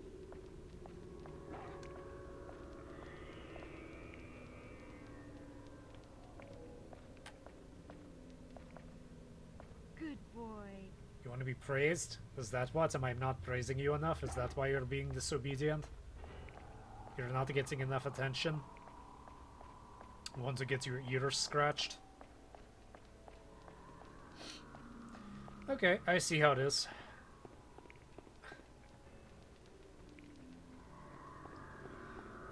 You know the only way you're getting out of here is with me, and I'm pretty sure you don't know how to open doors with those paws of yours.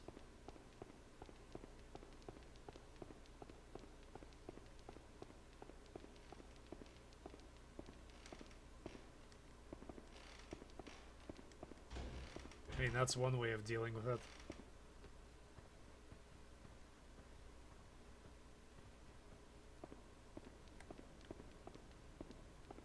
Come on.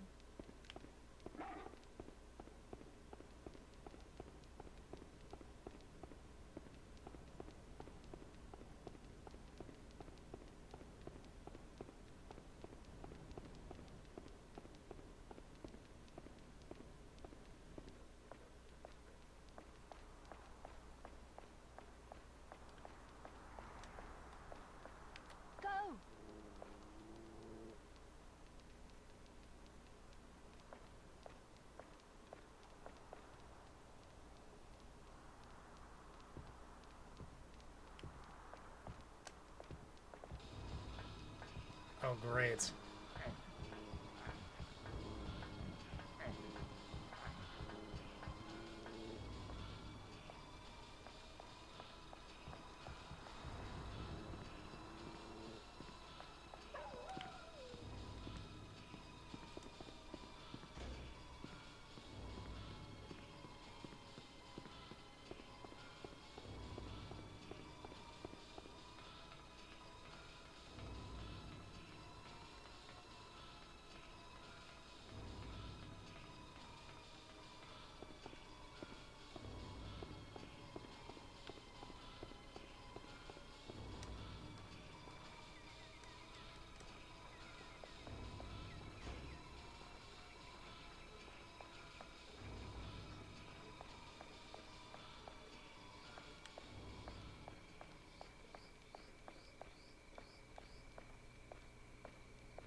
How did you get here, Huey?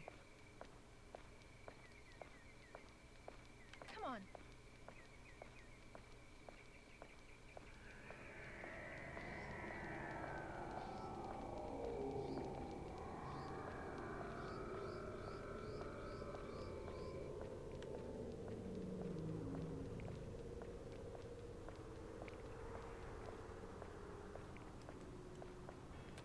Go, Huey.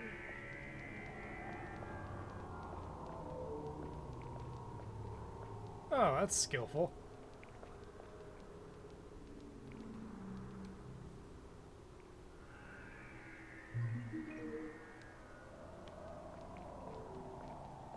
Can you get out by yourself?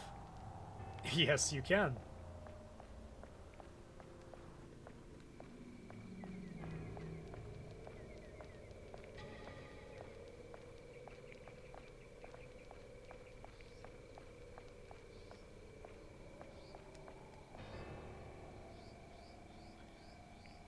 Just a wall made to look like a door.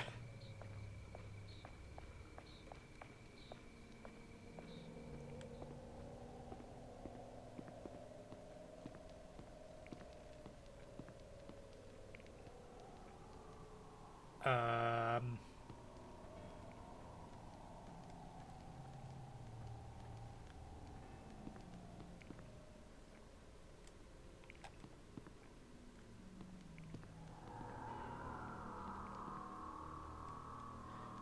Who'd do such a thing?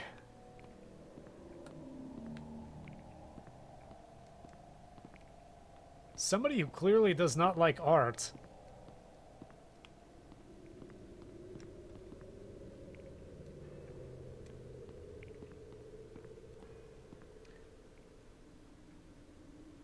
Look at all those moths. They're just... Looks like they are attracted to those flowers.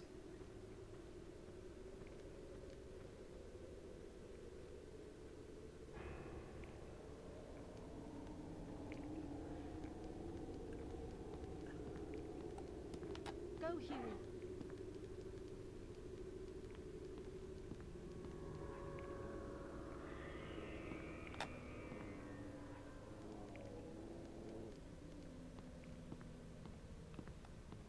Go, Huey.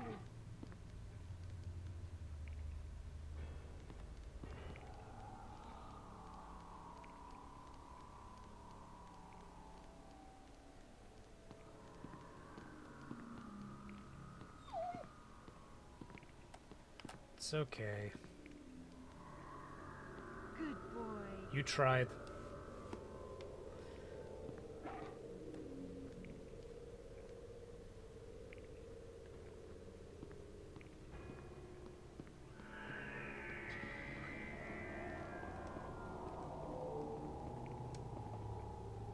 An empty flower vase.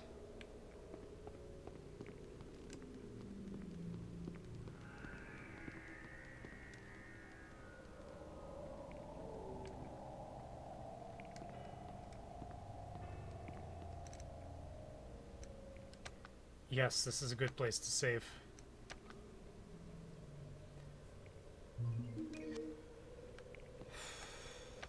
It's Look at my items.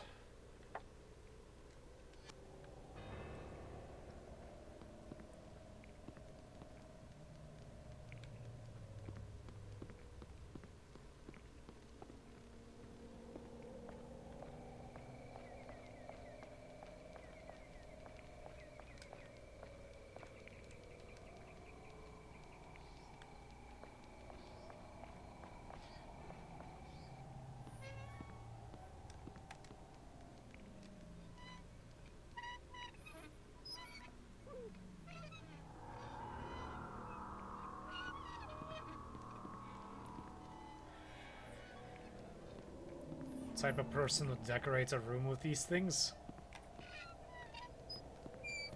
What's this? It's like a decomposing body in there. Go, Huey.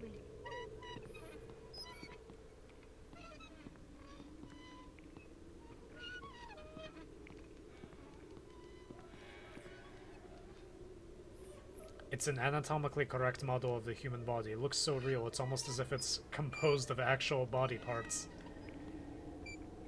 Maybe.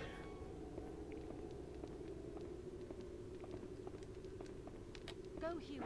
Can I have those flowers?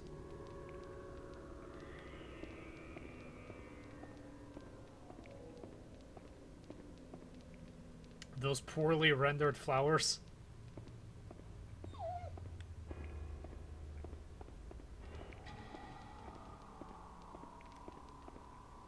Go, Huey.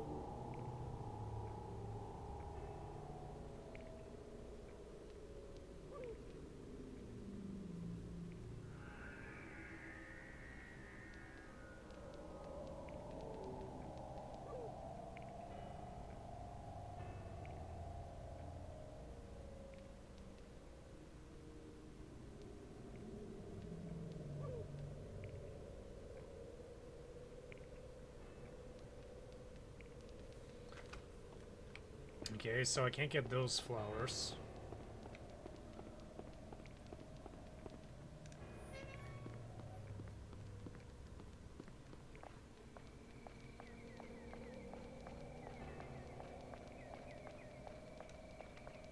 Let's look around.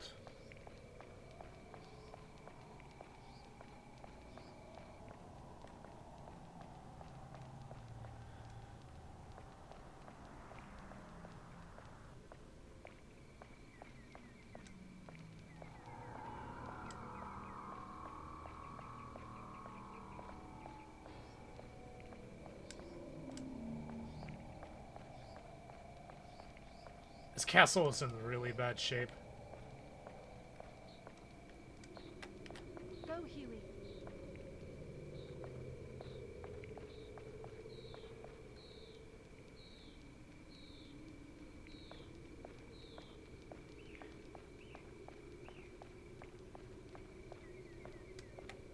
Go, Huey.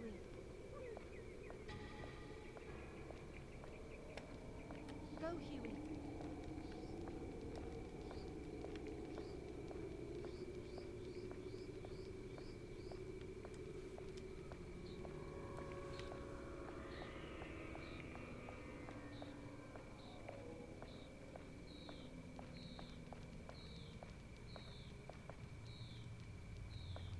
What happens here?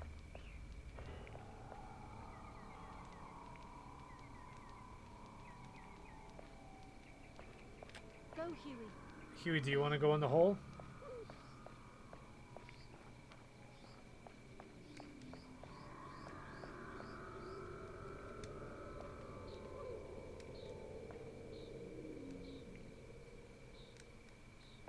What else do you say about it?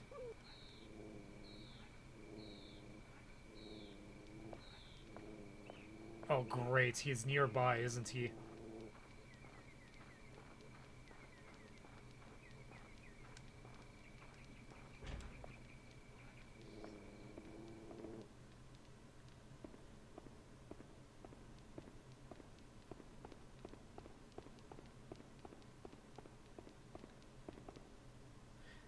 This part of the wall has been disguised differently from the rest of the wall.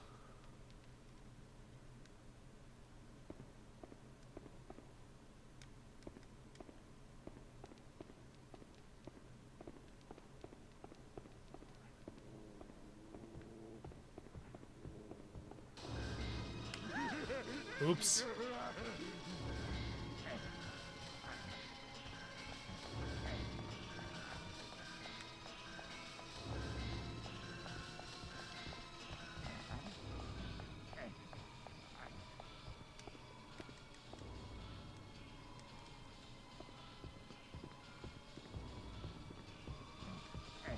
My darling.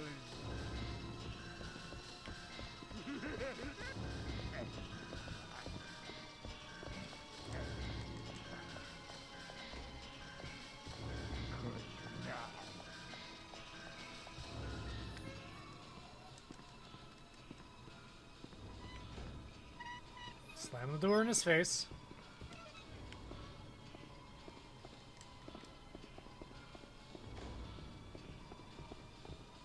My little pygmy pie.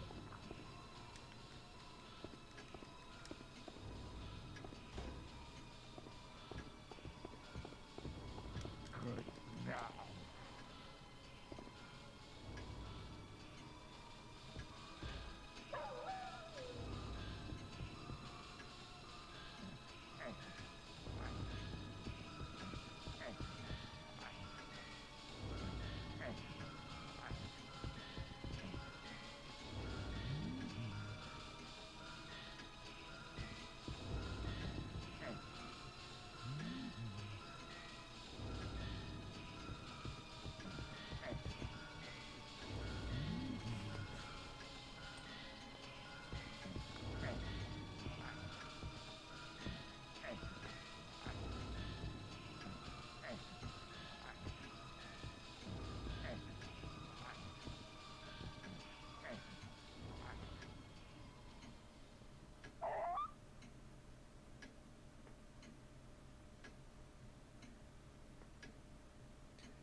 Good boy. Sorry I keep leaving you.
Can't believe this balcony collapsed. It looks like something out of a nightmare.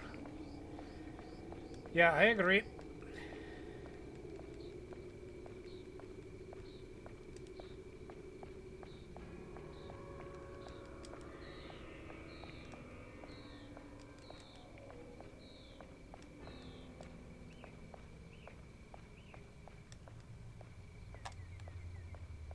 Go, Huey.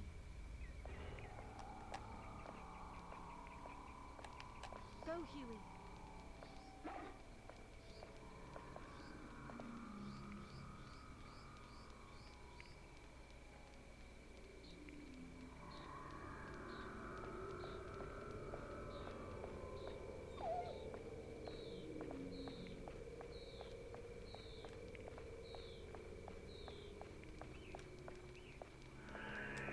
to get those flowers.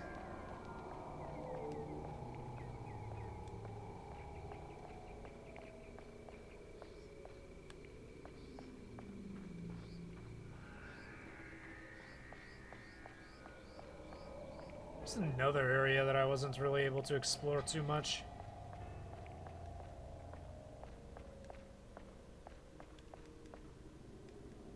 There's a breeze coming from the other side. I wonder where it leads. No, we're good.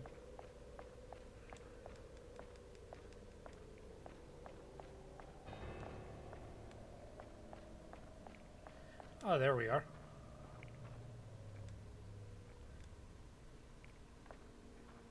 Go, Huey. Come on. Huey. Come on. Come on.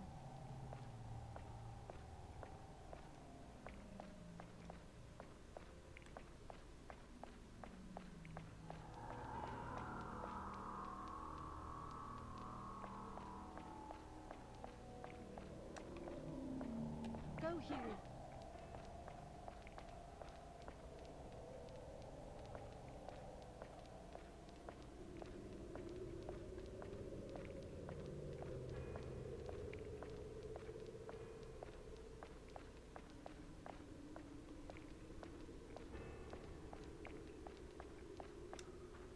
Go, Huey.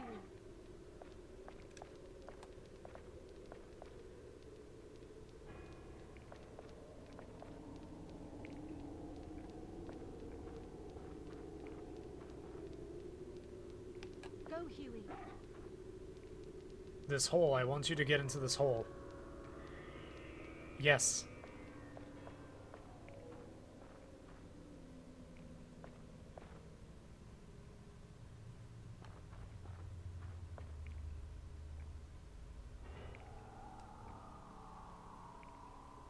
Go, Huey.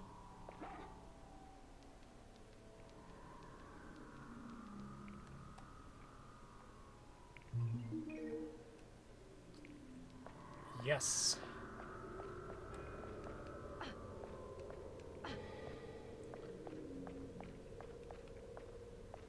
Surprised that worked. Come on.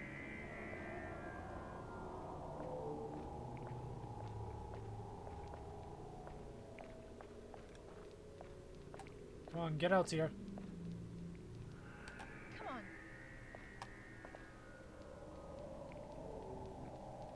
Come on, buddy. That's a good boy.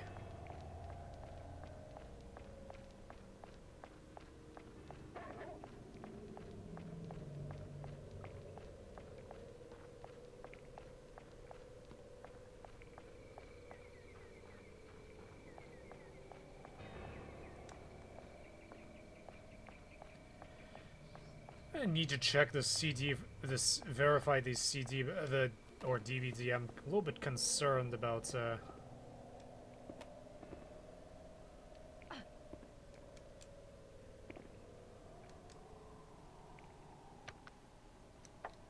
that skip that it made. These flowers look as if they have been literally just been picked out of the ground. That's because I did. They are giving off a sweet nectar-like smell.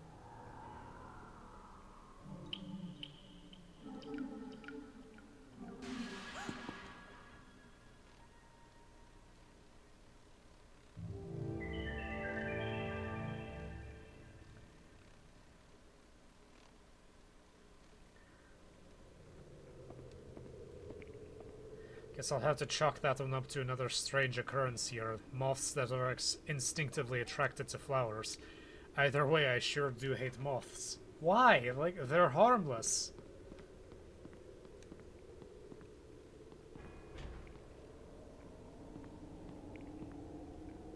Oh, this is nice. Furniture is covered with freshly washed sheets. Go, Huey.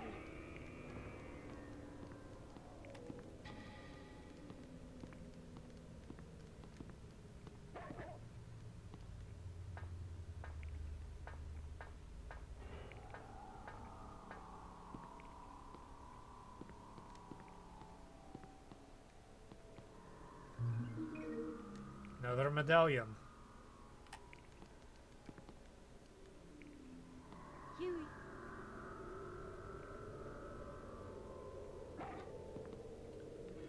Huey is a great name for a dog. It's easy to make an inflection. Huh? There's something in the drain.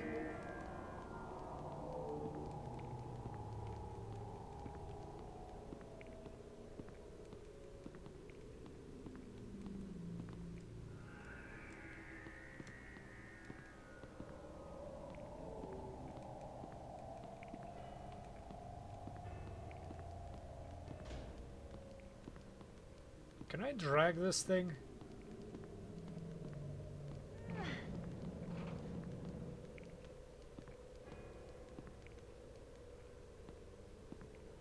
I can't remember which way it opens, but probably nobody will be able to get me now.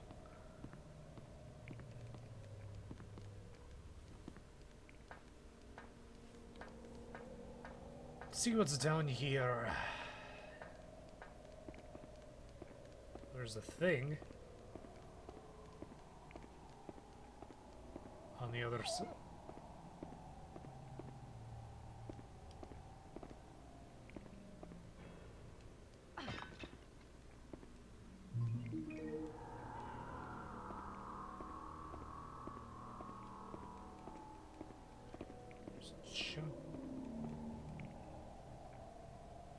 Looks like a key or something lying on the ground. I can't reach it from here. There's a hole in the wall. That could be my way to get the key.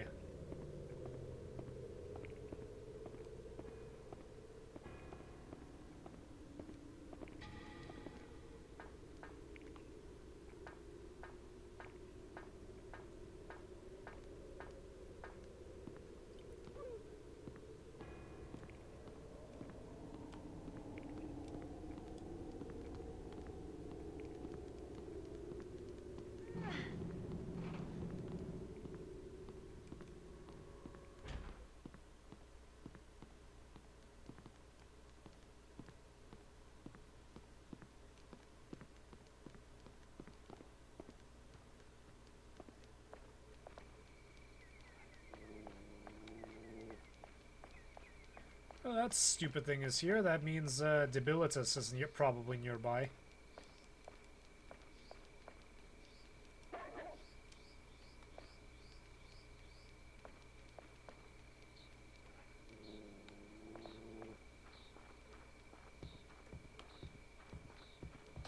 My darling.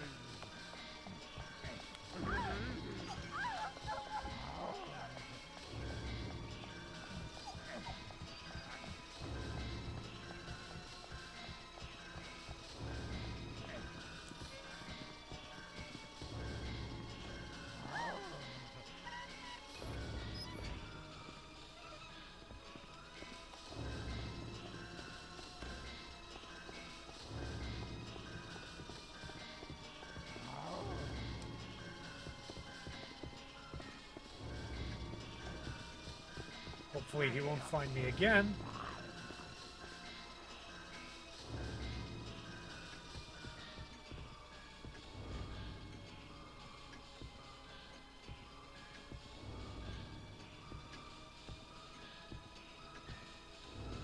Well, he won't find me if I'm hiding there twice.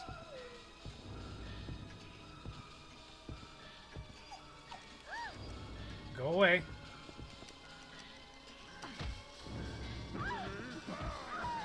What's the point of attacking him? He's just gonna hit you harder back.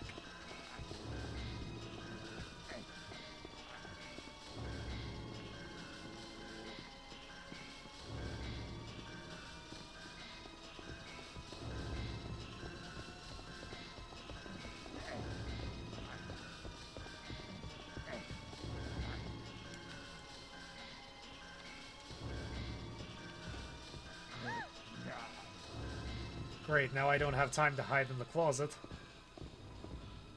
My darling.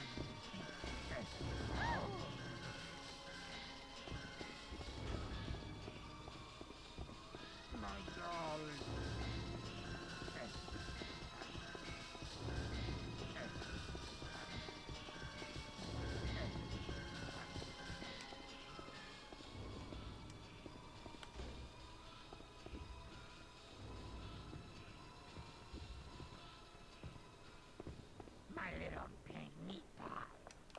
I don't know what you're calling me, but I really don't care for it.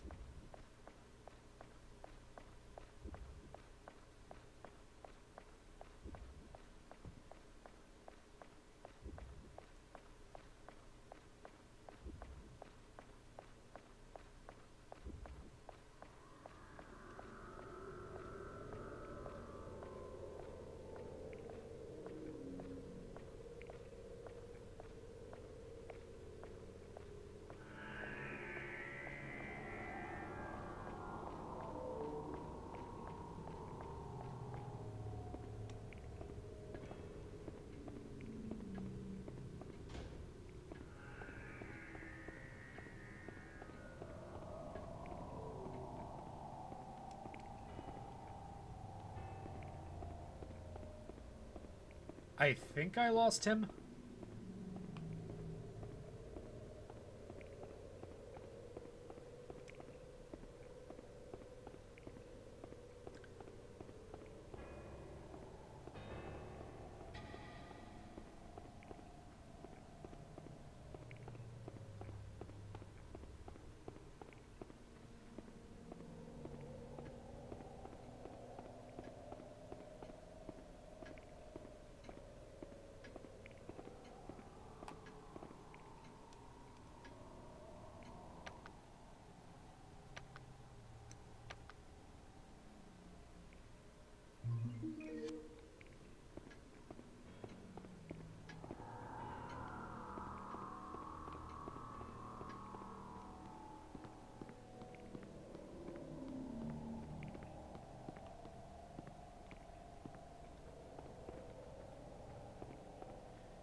Huey.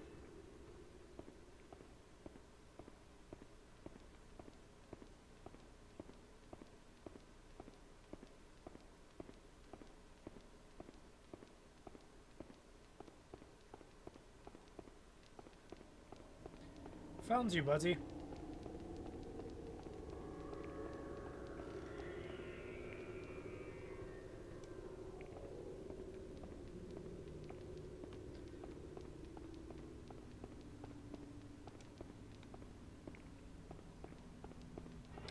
I'm really tired of having that idiot follow me around everywhere.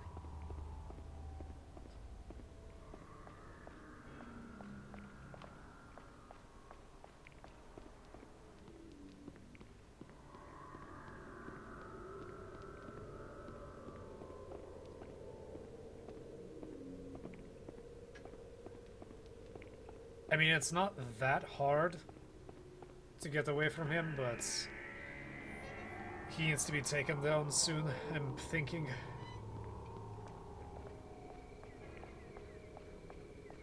I mean, I found that key, but I'm not even sure what I'm supposed to be using it for. Come on.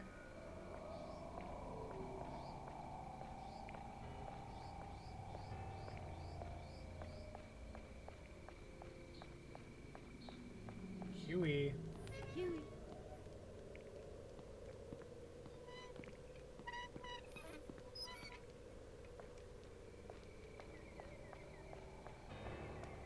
Huey.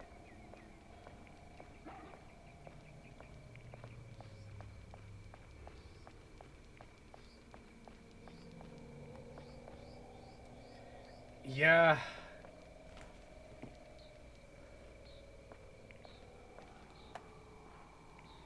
Abdul Ram. Sorry if I mispronounced your name.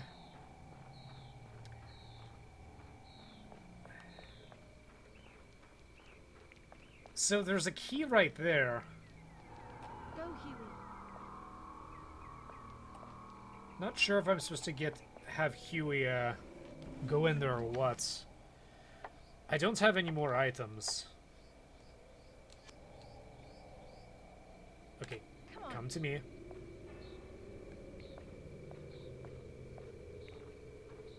Huey. Come on. Come on. Huey. Come on. Go, Huey.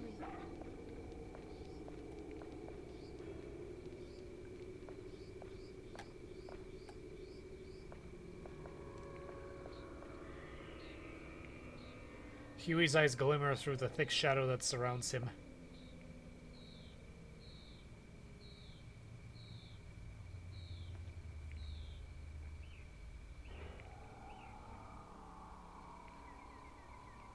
Go, Huey. Abdul it is then. Now I know how long the lag is. Go, Huey.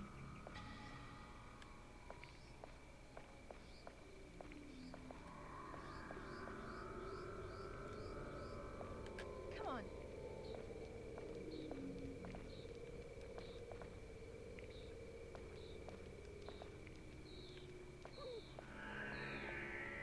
Go, Huey.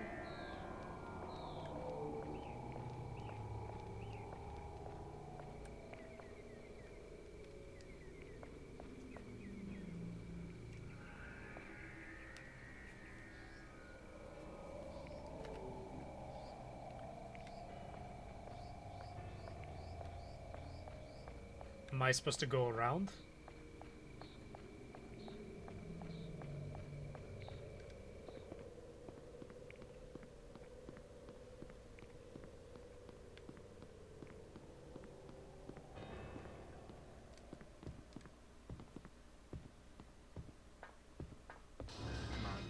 Oh, come on. No.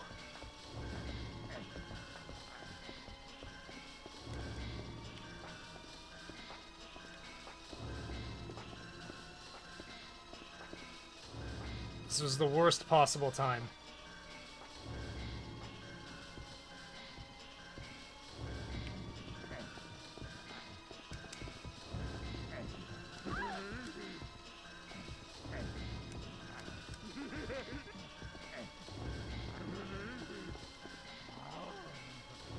Come on. Get away from the ladder.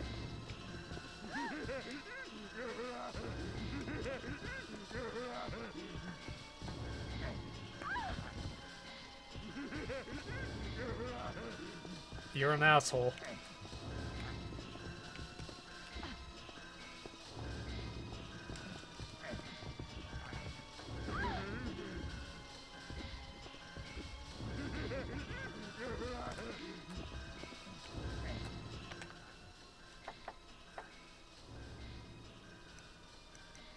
I wonder...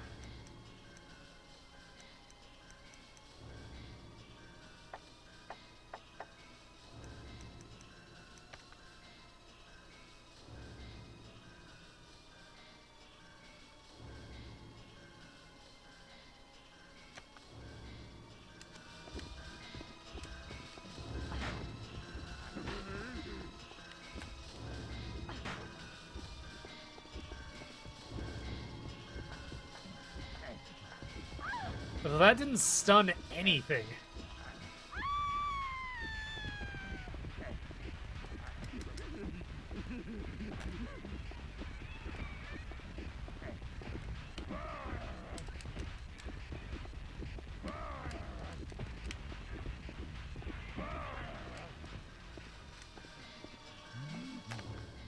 Okay, let's try, since that's useless.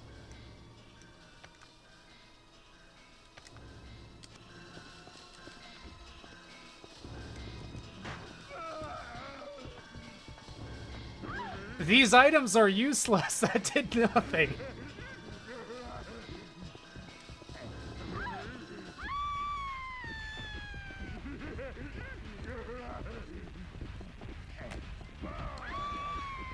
And I'm dead. Yeah, so those items did absolutely nothing. Yeah. Those items are 100% useless. I mean, I should have known it wanted me to block the door because it gave me the option to block the door, but this game has a lot of cheap kills.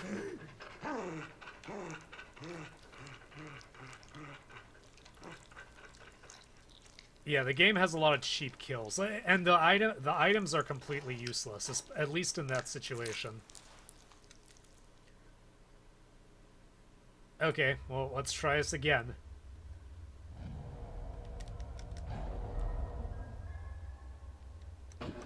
Come on.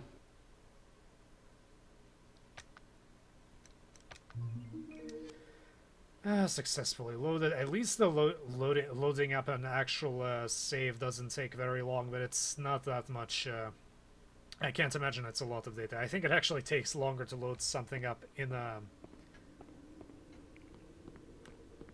on a more advanced title. I think when I played Final Fantasy Remake, that took longer to load.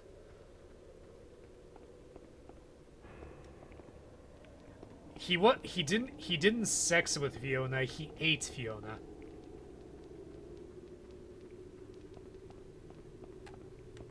Because I don't think he has a real understanding of what you're supposed to do in that situation.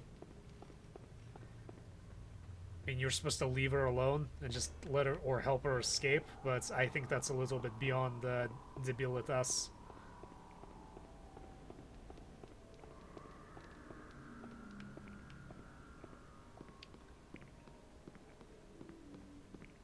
So this time, where do we go?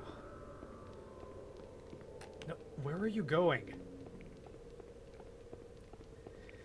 The thing that I don't like about these games is that they kind of try to reorient you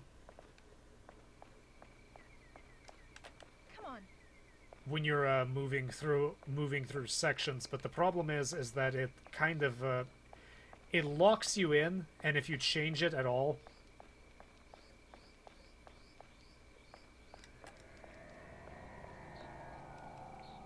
it kind of makes her spin around in place, and it's not very useful. Come on. Did you get lost again? Come on. I want you to go in there. Go. Go in the hole.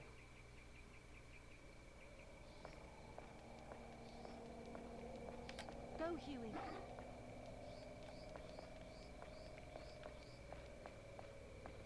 Good boy.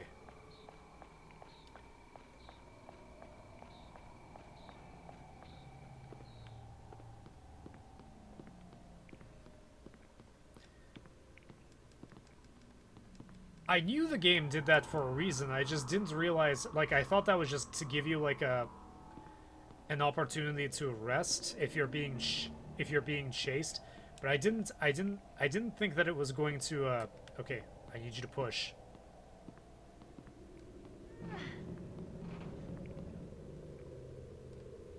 Yeah, that's as far as it's going.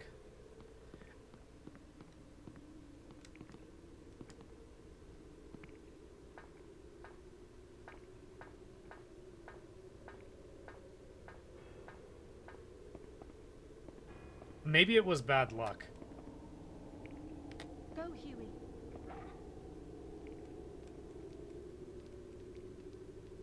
The key. The key. Yes, the key. Sturdy key. I have no idea what I'm supposed to be using it for, though.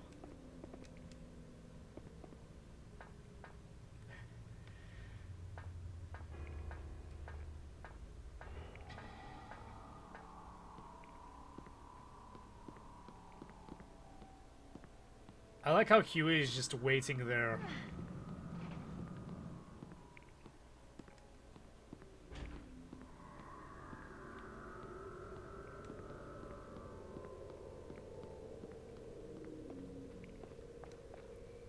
And now Debilitus is nowhere to be seen.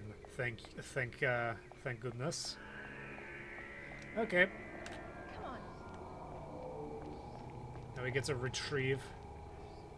Come here. Good boy.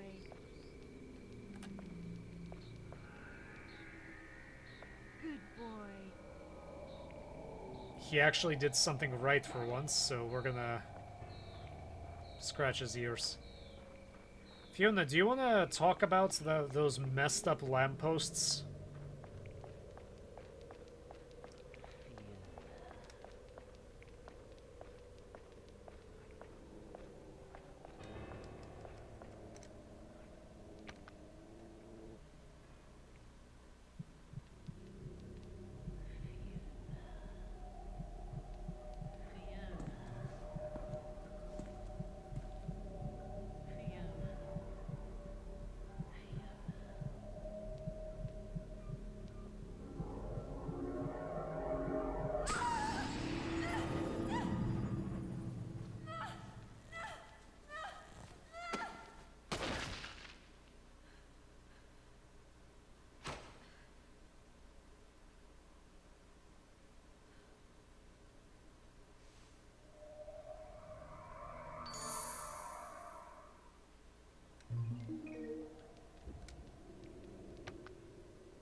Damn that Ricardo. He has sealed off the main gate, but not to worry.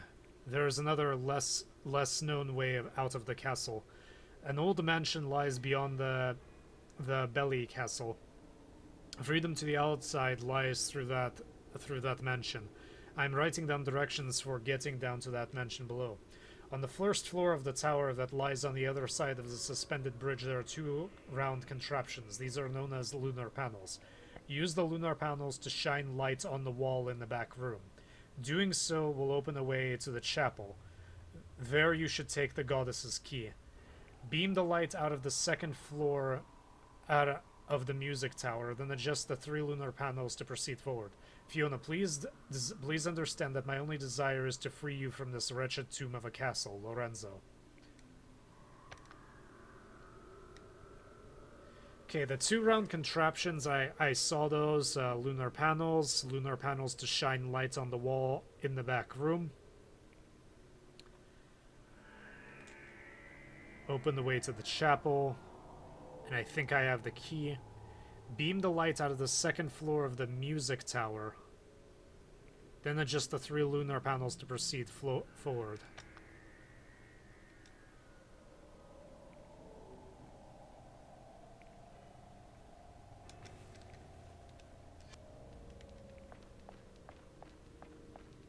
Let's see if that works.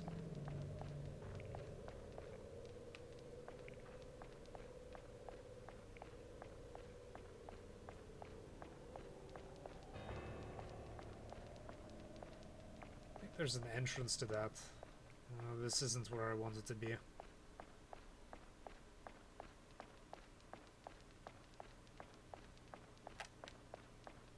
I mean, I would be afraid too if there was like 5 dudes in this castle and they were all trying to grab me.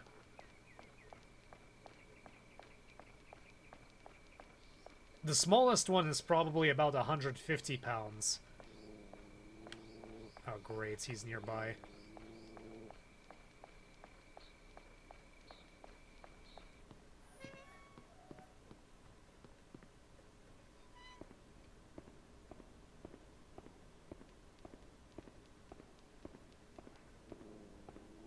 He's close.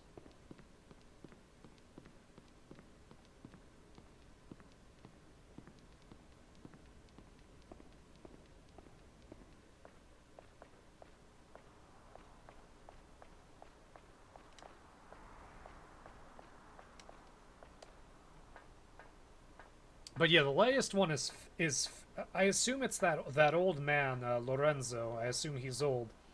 Probably 150 pounds is probably a fair estimate. Debilitas is at least 6'5", because he completely towers over Fiona, who I assume is probably around 5'5" or something like that.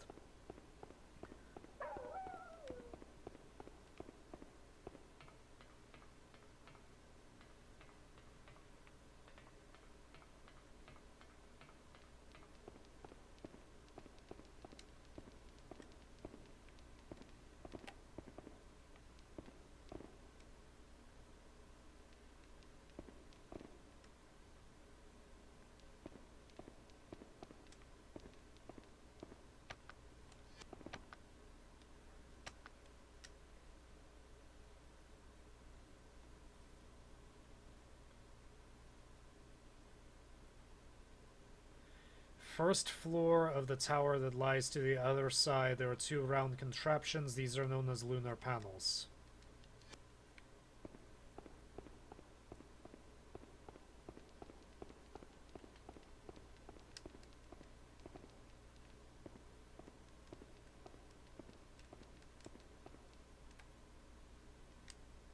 Looks like there's something inserted here just recently.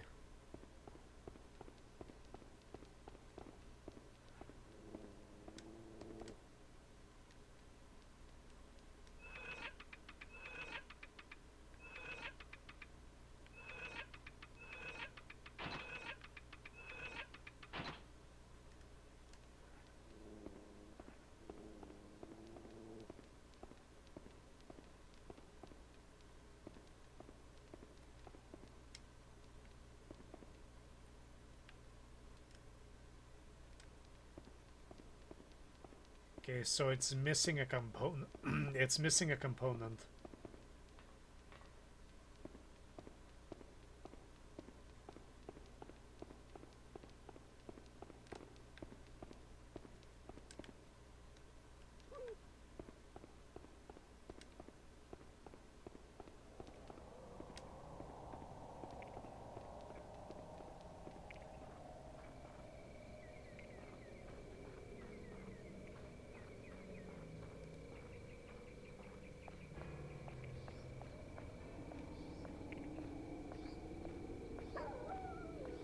I am 32.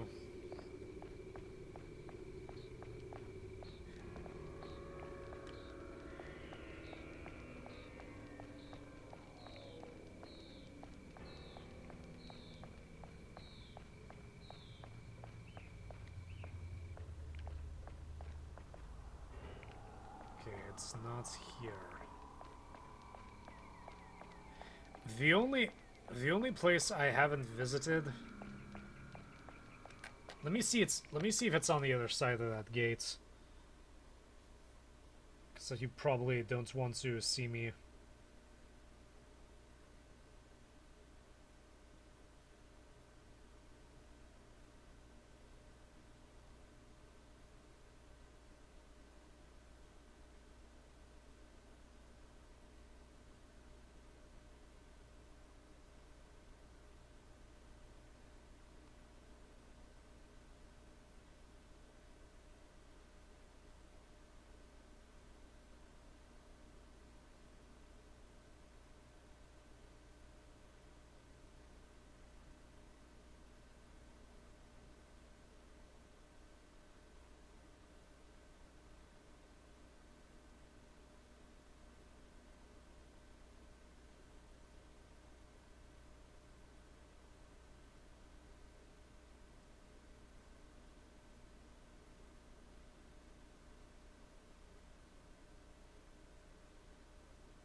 Uh,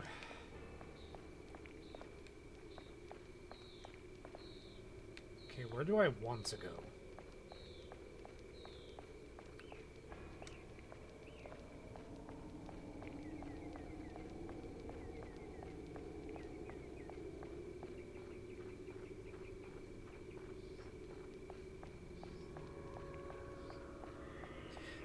I guess the only other place.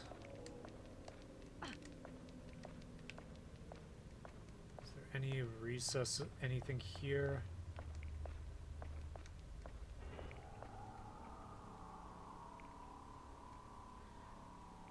This is the last time I put my hands in there. Yeah, probably smart.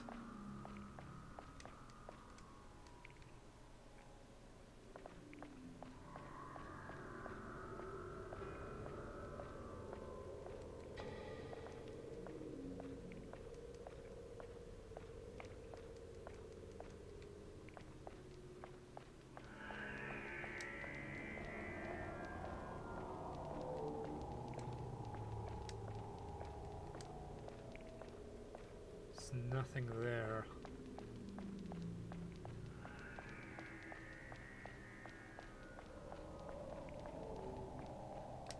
Can I operate this?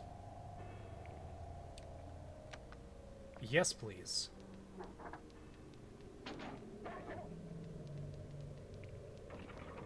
Oh, I was about to say, that did nothing. Oh, you can go away, I don't want to deal with you.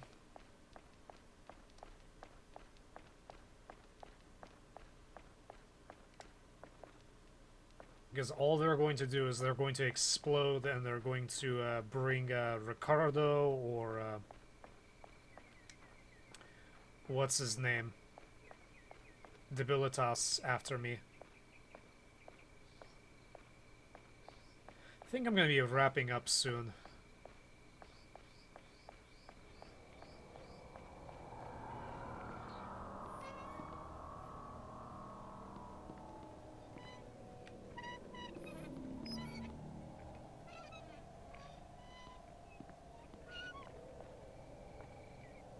Where's the bedroom? I think it's right here. Yeah, I think it's right here. Yeah, here it is.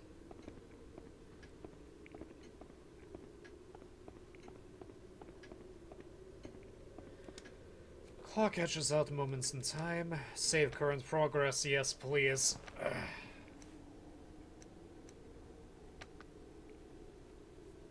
That was nearly 3 hours, and I bet that was an hour and a half of it was wasted. Alright. So, Abdul, this is usually what I do at the end of my streams is I cool down with the reading.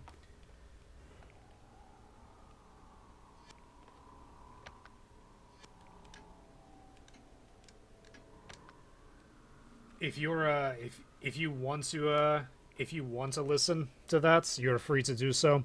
So I'm reading Gormenghast. It's a really interesting novel. The purpose of this is so that I can get more used to speaking aloud at long intervals. Also, the book is really creepy, and the background music that we have playing fits in perfectly with it. So, it's the Gormenghast trilogy, and we're still on Titus Groan. It's a big, hefty book. It's a collection of 3 books, totaling about 1,200 pages, and we are at 174. So let's see how much we have here. Okay, so one section, that's going to be 5 pages. It doesn't have chapters, it has sections.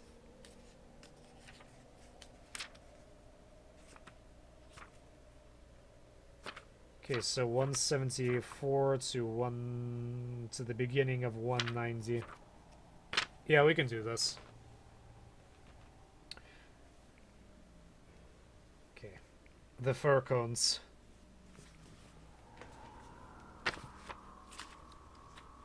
It doesn't. It would not help for me to explain anything that's going on in this book. If you're interested in looking it up, I highly recommend this book. But it's not so much the story that's interesting. It's the content. Anyway, the fir cones. The wind had dropped, but the air was bitterly cold, and Steerpike was glad of his cape. He had turned the collar up, and it stood stiffly above the level of his ears.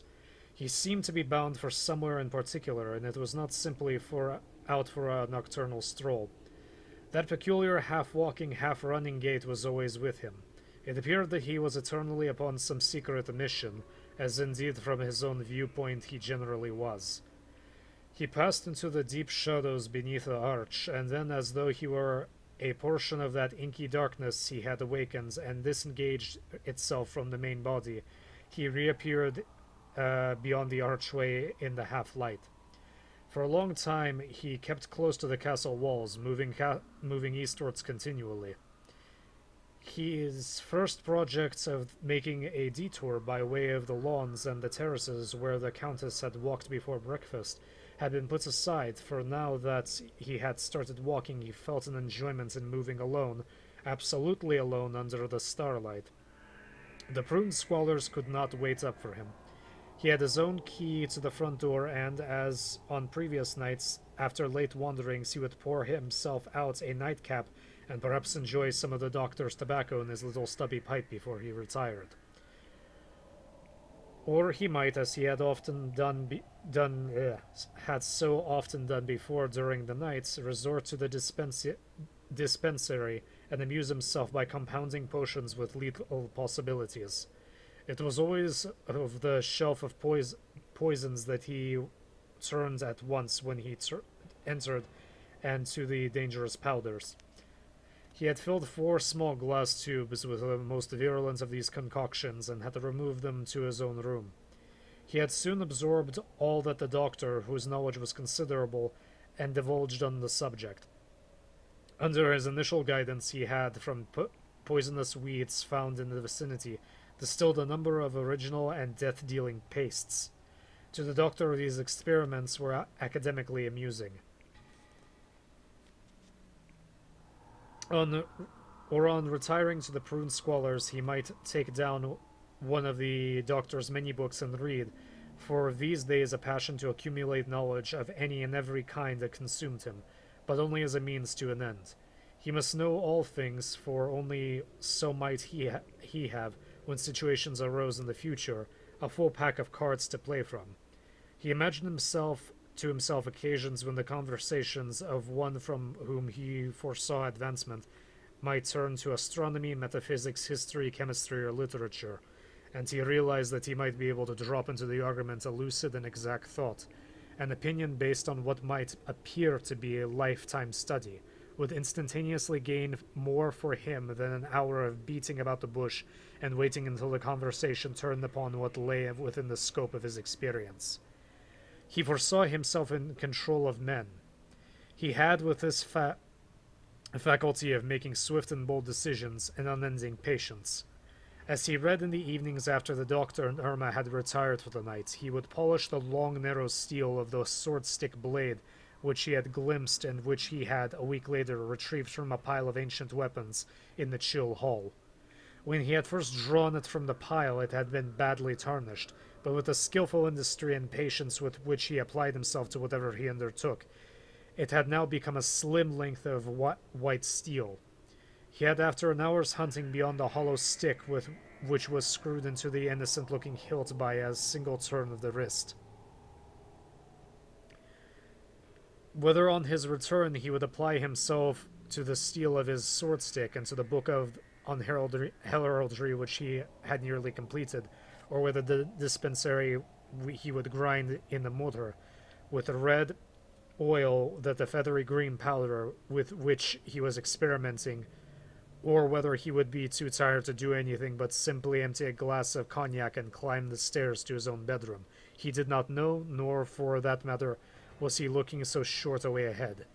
He was turning over in his mind, as he walked briskly onwards, not only every remark which he could remember the twins having let fall during the evening, but the trend of the questions with which he proposed to put them on the evening of the day after tomorrow.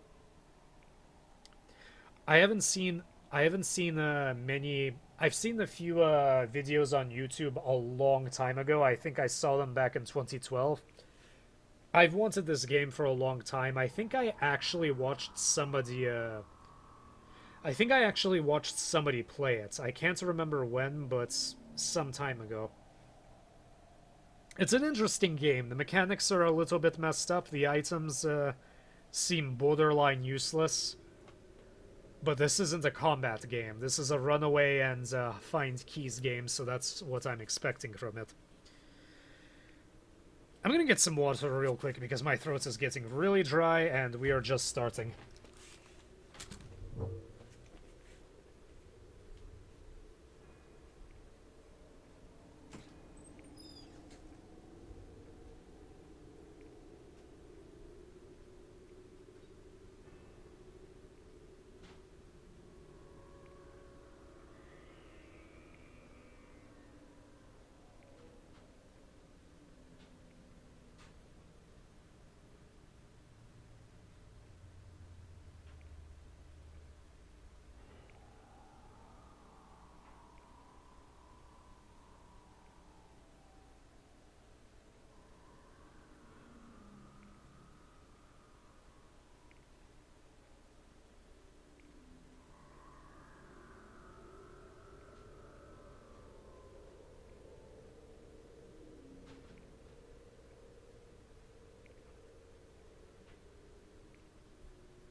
Alright, and I'm back.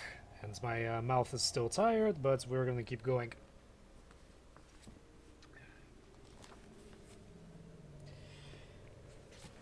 With his mind working like an efficient machine, he thought out probable moves and parries, although he knew that in any dealings with the aunts, the illogical condition of their brains made any surmise or scheming on his part extraordinarily difficult. He was working with a low-grade material, but one which contained an element which nature's more elevated lack, the incalculable. But now he had reached the most eastern corner of the central body of the castle. Away to his left he could distinguish the high walls of the west wing as they emerged from the ivy-blackened sunset-facing precipice of masonry that shut off the northern walls of Gormenghast from the evening's light. The Tower of Flints could only be recognized as a narrow section of the sky, the shape of a long black ruler standing on its end. The sky about it was crowded with the stars. It occurred to him as he saw the tower that he had never investigated the buildings which were, he had heard, continued on its further side. It was too late now for such an expedition, and he was thinking of making a wide circle on the withered lawns which made good walking at this corner of the castle, when he saw a dim light approaching him. Glancing about, he saw within a few yards of the black shapes of stunted bushes. Behind one of these he squatted and watched the lights, which he recognized now as a lantern, coming nearer and nearer. It seemed that the figure would pass within a few feet of him, and peered over his shoulder to see what direction the lantern was moving. He realized that he was immediately between the light and the Tower of Flints. What on earth could anyone want with the Tower of Flints on a cold night? Steerpike was intrigued. He dragged his cape well over himself so that only his eyes were exposed to the night air. Then, remaining as still as a crouching cat, he listened to the feet approaching. As the body of whoever it was that carried the lantern had not detached itself from the darkness, but Steerpike, listening intently, had heard now not only the long footsteps, but the regular sound of a dry stick being broken. "Flay," said Steerpike to himself. But what was that other noise? Between the regular sounds of the paces and the click of the knee joints, a third, quicker, less positive sound came to his ears. Almost at the same moment he recognized it to be the pattering of tiny feet. He saw, emerging from the light, the unmistakable silhouettes of Flay and Mrs. Slag. Soon the crunching of Flay's footsteps appeared to be almost on top of him, and Steerpike, motionless as the shrub he crouched behind, saw the straggling height of Lord Sepulchre's servant hastily pass above him, and as he did so a cry broke out. A tremor ran down Steerpike's spine, for if there was anything that worried him, it was the supernatural. The cry, it seemed, was that of some bird, perhaps a seagull, but it was so close as to disprove that explanation. There were no birds about that night, nor indeed were they ever heard at that hour, and it was with some relief that he heard Nanny Slag whisper nervously in the darkness. "There, there, my only. It won't be long. My little lordship, dear. It won't be long now. Oh, my poor heart, why must it be at night?" She seemed to raise her head from the little burden she carried and gaze up at the lofty figure who strode mechanically beside her, but there was no answer. "Things become interesting," said Steerpike to himself. "Lordships, Flays, and Slags, all heading for the Tower of Flints." When they were almost swallowed into the darkness, Steerpike rose to his feet and flexed his cape-shrouded legs to get the stiffness from them, and then, keeping the sound of Mr. Flay's knees safely within earshot, he followed them silently. Let me take a short drink, Blake. I got the book wet, but it's just water, it's fine. Poor Miss Slag was utterly exhausted by the time they arrived at the library, for she had consistently refused to allow Flay to carry Titus, for he had, much against his better judgment, offered to do so when he saw how she was continually stumbling over the irregularities of the ground, and when, among the conifers, how she caught her feet in the pine roots and ground creepers. The cold air had thoroughly awakened Titus, and although he did not cry, it was obvious that he was disconcerted by this unusual adventure in the dark. When Flay knocked at the door and they had entered the library, he began to whimper and struggle in the nurse's arms. Flay retired to the darkness of his corner, where where there was presumably some chair for him to sit on. All he said was, "I have brought them, lordship." He usually left out the "your" as being unnecessary for him as Lord Sepulchre's primary attendant. "So I see," said the Earl of Groan, advancing down the room. "I have disturbed you, nurse, have I not? It is cold outside. I have been out to get these for him." He led Nanny to the far side of the table. On the carpet in the lamplight lay scattered a score of fir cones, each one with its wooden petals undercut with the shadow of the petal above it. Miss Slag turned her tired face to Lord Sepulchre. For once she did the right thing. "Are they for his little lordship, sir?" she queried. "Oh, he will love them. Won't you, my only?" "Put him among them. I want to talk to you," said the Earl. "Sit down."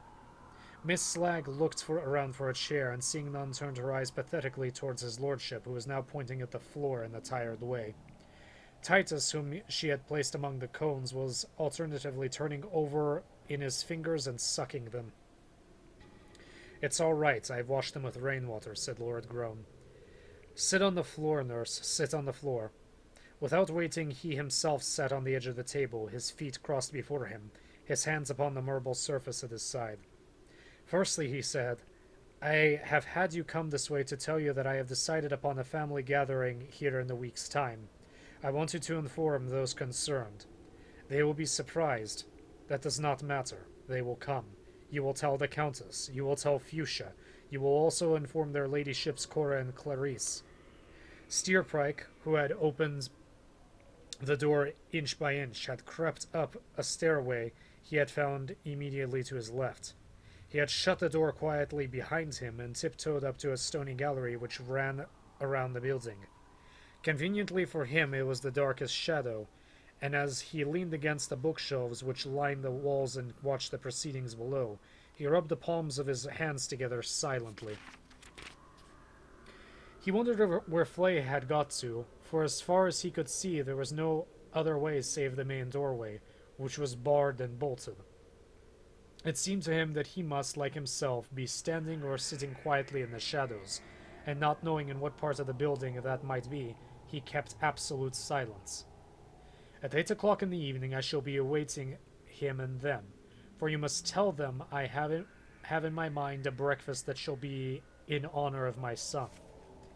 As he said these words, in his rich melancholy voice, poor Mrs. Slag, unable to bear the insufferable depression of his spirit, began to clutch her wrinkled hands together. Even Titus seemed to sense the sadness which flowed from the slow, precise words of his father. He forgot the fir cones and began to cry.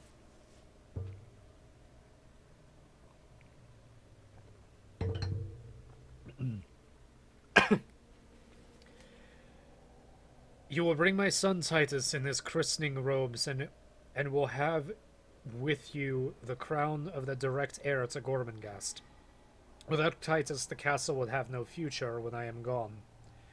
As his nurse, I must ask you to remember to instill into his veins from the very first a love for his birthplace and his heritage, and a respect for all of the written and unwritten laws of the place of his fathers. I will speak to them, much against my own peace of spirit. I will speak to them of this and of much more that is on my mind. At the breakfast, of which the details will be discussed on the same evening of next week, he shall be honored and toasted. It shall be held in the refectory. But he is only 2 months old, little thing," broke in Nanny in a tear-choked voice. "There's no time to lose, nevertheless," answered the Earl. "And now, my poor old woman, why are you crying so bitterly? It is autumn. The leaves are falling from the trees like burning tears. The wind howls. Why must you mimic them?" Her old eyes gazed at him and were filmed. Her mouth quivered. "I am so tired, sir," she said. Then lie down, good woman, lie down, said Lord Sepulchrave. It had been a long walk for you. Lie down. Mrs. Slag found no comfort in lying upon her back on the huge library floor, with the Earl of Groan talking to her from above in phrases that meant nothing to her. She gathered Titus to her side and stared at the ceiling, her tears running into her dry mouth. Titus was very cold and had begun to shiver. "Now let me see my son," said his lordship slowly. "My son Titus. Is it true that he is ugly? Nanny scrabbled to her feet and lifted Titus in her arms. "He is not ugly, your lordship," she said, her voice quavering. "My little one is lovely." "Let me see him." "Hold him up, nurse. Hold him up to the light. Ah, that is better." "He has improved," said Lord Sepulchrave. "How old is he?" "Nearly 3 months," said Nanny Slag. "Oh, my weak heart, he is nearly 3 months old." "Well, well, good woman, that is all. I have talked too much tonight. That is all I wanted, to see my son and to tell you to inform the family of my desire to have them here at 8 o'clock today week. The prune squallers had better come as well. I will inform Sourdust myself. Do you understand?" "Yes, sir," said Nanny, already making for the door. "I will tell them, sir. Oh, my poor heart, how tired I am."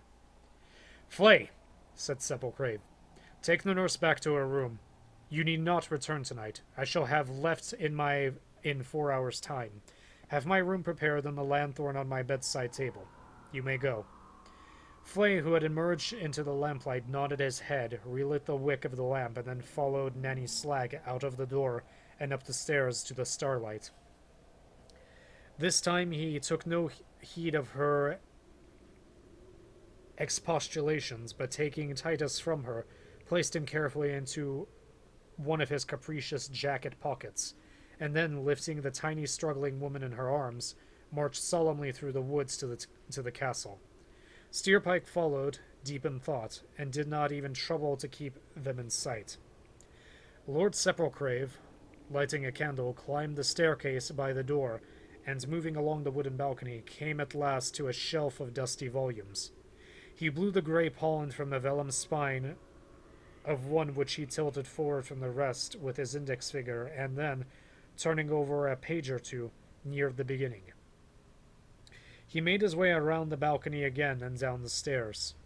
When he had reached his seat, he leaned back and his head fell forward on his chest. The book was still in his hand. His sorrowful eyes wandered about the room from under the proud bone of his brow until they fell at last upon the scattered fir cones. A sudden uncontrollable gust of anger seized him. He had been childish in gathering them. Titus had not in any case derived any amusement from them. It is strange that even in men of such learning and wisdom there can be an element of the infantile. It may be that it was not the cones themselves that angered him, but that they acted in some way as a reminder of his failures. He flung the book from him, and then immediately retrieved it, soothing its sides with his shaking hands. He was too proud and too melancholy to unbend and be the father of the boy in anything but fact. He would not cease to isolate himself. He had done more than he expected himself to do. At the breakfast which he had envisaged, he would toast the heir to Gormenghast. He would drink the future to Titus, his only son. That was all. He sat back in the chair, but he could not read.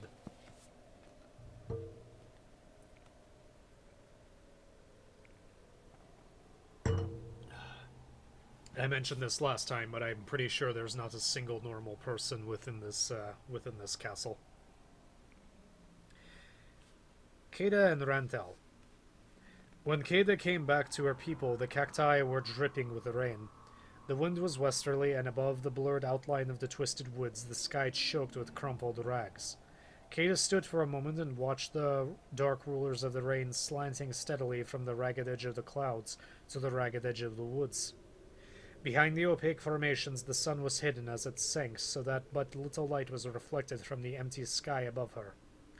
This was the darkness she knew of. She breathed it in. It was the late autumn darkness of her memories. There was no taint of those shadows which had oppressed her spirit within the walls of Gormenghast. Here, once again, an outer dweller, she stretched her arms above her head in her liberation. "I am free," she said. "I am home again." But directly she had said these words, she knew that it was not so. She was home, yes, among the dwellings where she was born. Here beside her, like an ancient friend, stood the gaunt cactus. But of the friends of her childhood who were left, who was here, there to whom she could go? She did not ask for someone in whom she could confide. She only wished that she might go unhesitantly to the one who would ask no questions, and to whom she need not speak. Who was there? And against the question arose the answer which she feared. They were the two men. Suddenly the fear that had swept her died, and her heart leapt with inexplicable joy as the clouds above her in the sky had rolled away from their zenith. Those that had choked her heart broke apart and left her with an earthless elation and a courage that she could not understand. She walked on in the gathering dusk, and passing by the empty tables and benches that shone unnaturally in the darkness with the film of the rain still upon them, she came at last to the periphery of the mud dwellings. It seemed at first as though the narrow lanes were deserted. The mud dwellings, rising usually to a height of about 8 feet, faced each other across dark lanes like gullies, and all but met overhead.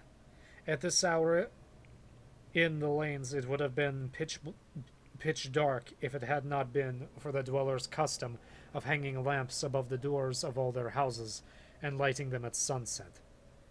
Kada had turned several corners before she had come upon the first sign of life. A dwarf dog, of that ubiquitous breed that was so often to be seen slinking along the mud lanes, ran past Kada on little mangy legs, hugging the wall as it ran. She smiled a little. Since childhood she had been taught to despise these scavenging and stunted curs, but as she watched it slink past her she did not despise it. But in the sudden gladness that had filled her heart, she knew of it only as a part of her own being. Her all-embracing love and harmony.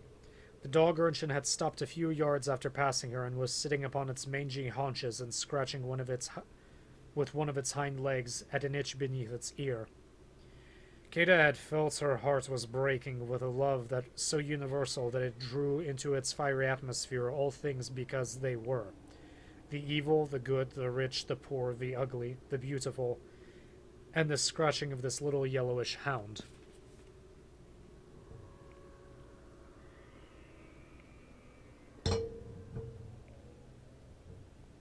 She knew these lanes so well that the darkness did not hinder her progress.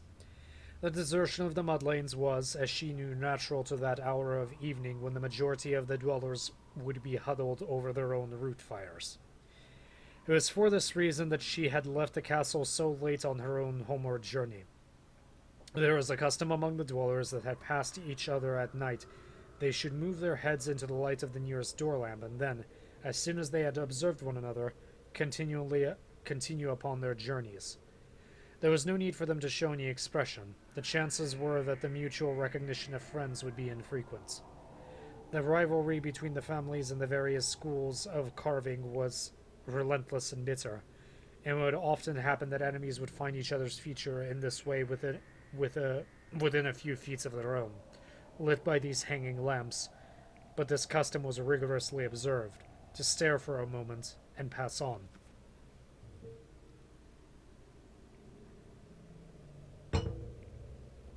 It had been Kata's hope that she would be able to reach her house, the house which was hers through the death of her old husband, without having to move into the lamplight and be recognized by a passing dweller.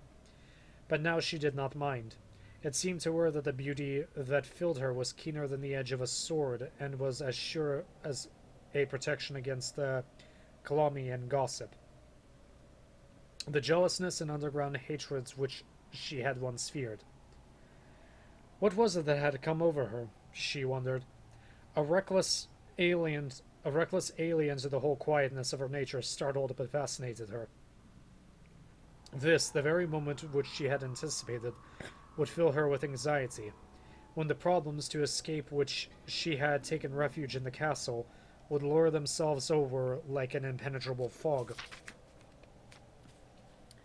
and frighten her. Was now an evening of leaves and flame, a night of ripples. She walked on. From behind the rough wooden doors, many of the dwellings, she could hear the heavy voices of those within.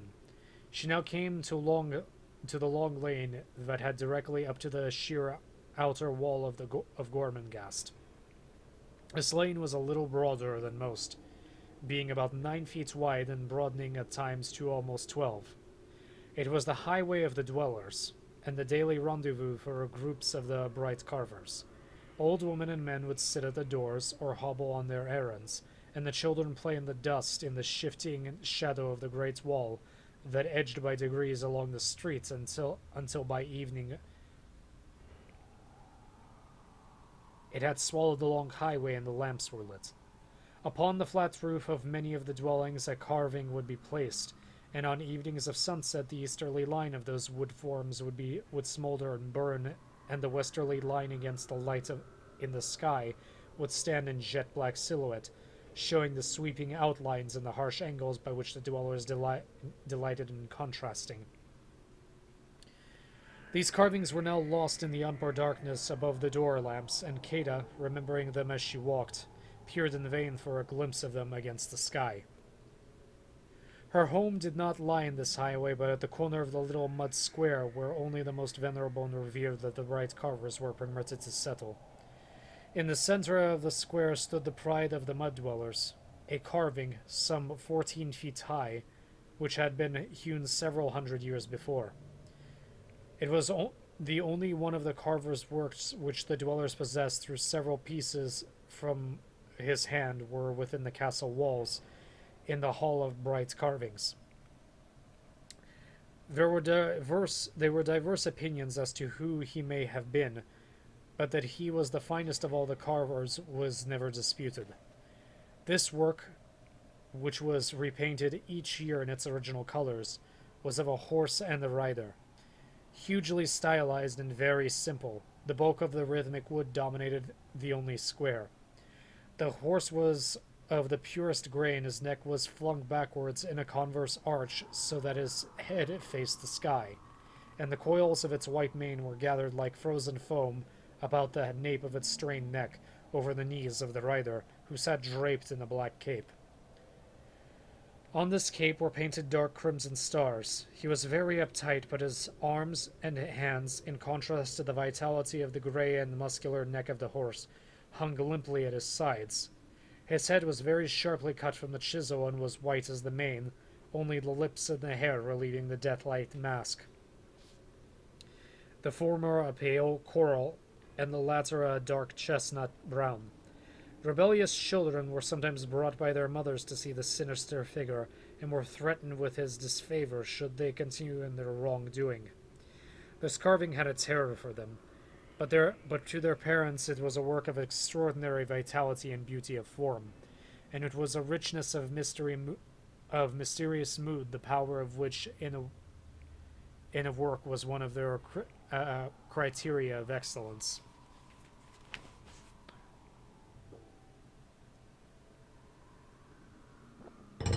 I need to make a soundtrack for this track and the track around Fujiwara Manor and Kuon.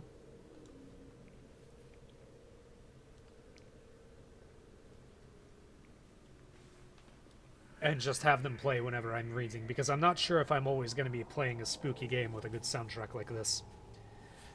Anyway. This carving had come into Kata's mind as she approached that turning from the highways which led her to the mud square. When she heard the sound of feet behind her, ahead, the road lay silent. The door lamps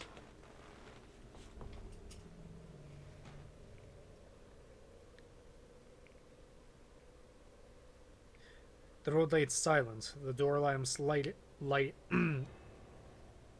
lighting faintly small areas of the earth below them, but giving no intimation of any passing figure. Away to the left beyond the mud square, the sudden barking of a dog sounded in her ears, and she became conscious of her own footsteps as she listened to those that were overtaking her. She was within a few yards of one of the door lamps, and knowing that were she to pass it before the approaching figure had done so, then both she and the unknown man would have to walk together in the darkness until the next lamp was reached, when the ritual of scanning each other's features would be observed. Kata slackened her pace so that the observance might be more rapidly disposed of, and the follower, whoever he was, might proceed on his own way. She stopped as she came to the lights, nor in doing so and waiting was there anything unusual, for such was not the infrequent habit of those that were nearing the lamps, and was, in fact, considered an act of politeness. She moved through the glow of the lamp, so that on turning about the rays would illumine her face, and the approaching figure would both see her and be seen the more easily. In passing under the lamp, the light wavered on her dark brown hair, lighting its highest strands to the color of barley, and her body, though full and rounded, was upright and lithe. In this evening, under the impact of her new emotion, had in it a buoyancy, an excitement that through the eyes attacked the one who followed. The evening was electric and unreal, and yet perhaps, thought Kata, this is reality, and my past life had been a meaningless dream. She knew that the footsteps in the darkness were now only a few yards away, were part of an evening that she could not forget, and which she seemed to have enacted long ago, or had foreseen. She knew that when the footsteps ceased, she turned to face the one who followed. She would find that he was Rantel, the more fiery, the more awkward of the two who loved her. She turned, and she was standing there. For a long time they stood. About them the impenetrable darkness of the night shut them in, as though they were in a confined space, like a hall with the lamp overhead. She smiled, her mature, compassionate lips hardly parting. Her eyes moved over his face, over the dark mop of his hair, his powerful jutting brow, and the shadows of his eyes that stared, as though fixed in their sockets, at her own.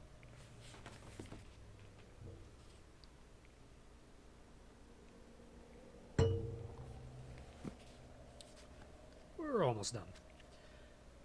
She saw his high cheekbones and the sides of his face that had tapered to his chin. His mouth was drawn finely, and his shoulders were powerful. Her breast rose and fell, as she was both weak and strong. She could feel the blood flowing within her, and she felt that she must die or break forth into the leaves and flowers.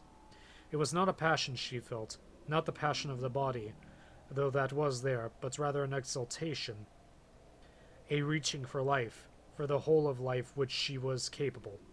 And in that life which she but dimly divined was centered love, the love for a man. She was not in love with Rantel. She was in love with what he meant to her as someone she could love. He moved forward in the light so that his face was darkened to her, and only the top of his ruffled hair shone like wire. "Kata," he whispered. She took his hand. "I have come back." He felt her nearness. He held her shoulders in his hands. "You have come back," he said, as though repeating a lesson. "Ah, Kata, is this you? You went away. Every night I have watched for you." His hand shook on her shoulders. "You went away," he said. "You have followed me?" said Kata. "Why did you not speak to me by the rocks?" "I wanted to," he said, "but I could not." "Oh, why not?" "We will move from the lamp, and then I will tell you," he said at last. "Where are we going?" "Where? To where should I go but to where I lived, to my house?" They walked slowly. "I will tell you," he said suddenly.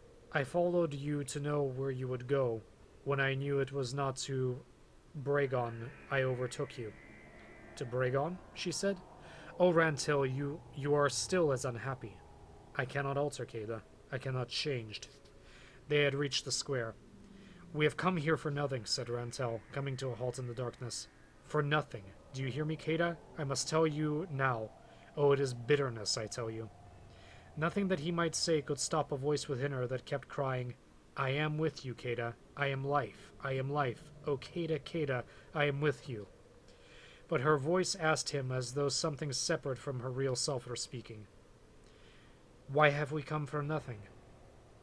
I followed you and then I let you continue here with me, but your house, Kada, where your husband carved, has been taken from you. You can do nothing.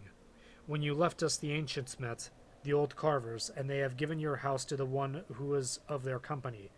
For they say that now that your husband is dead, you are not worthy to live in the square of the Black Rider. And my husband's carvings, said Kada, what has become of them? While she waited for him to answer, he just told her that her house was taken away, and she's worried about these little wooden statues that they make that the nobility throws into a fire when they don't like them. While she waited for him to answer, she heard his breathing quicken and could only dimly see him dragging his forearm over his brow. I will tell you, he said. Oh, fire, why was I so slow, so slow?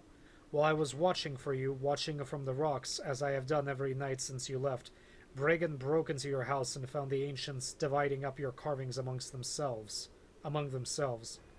She will not come back, they said of you. She is worthless. The carvings will be left untended, they said, and the grain worm will attack them. But Brigand drew his knife and sent them into a room below the stairs, and made 12 journeys and carried the carvings to his own house, where he has hidden them, he says, until you come. Kada, Kada, what can I do for you? Oh, Kada, what can I do?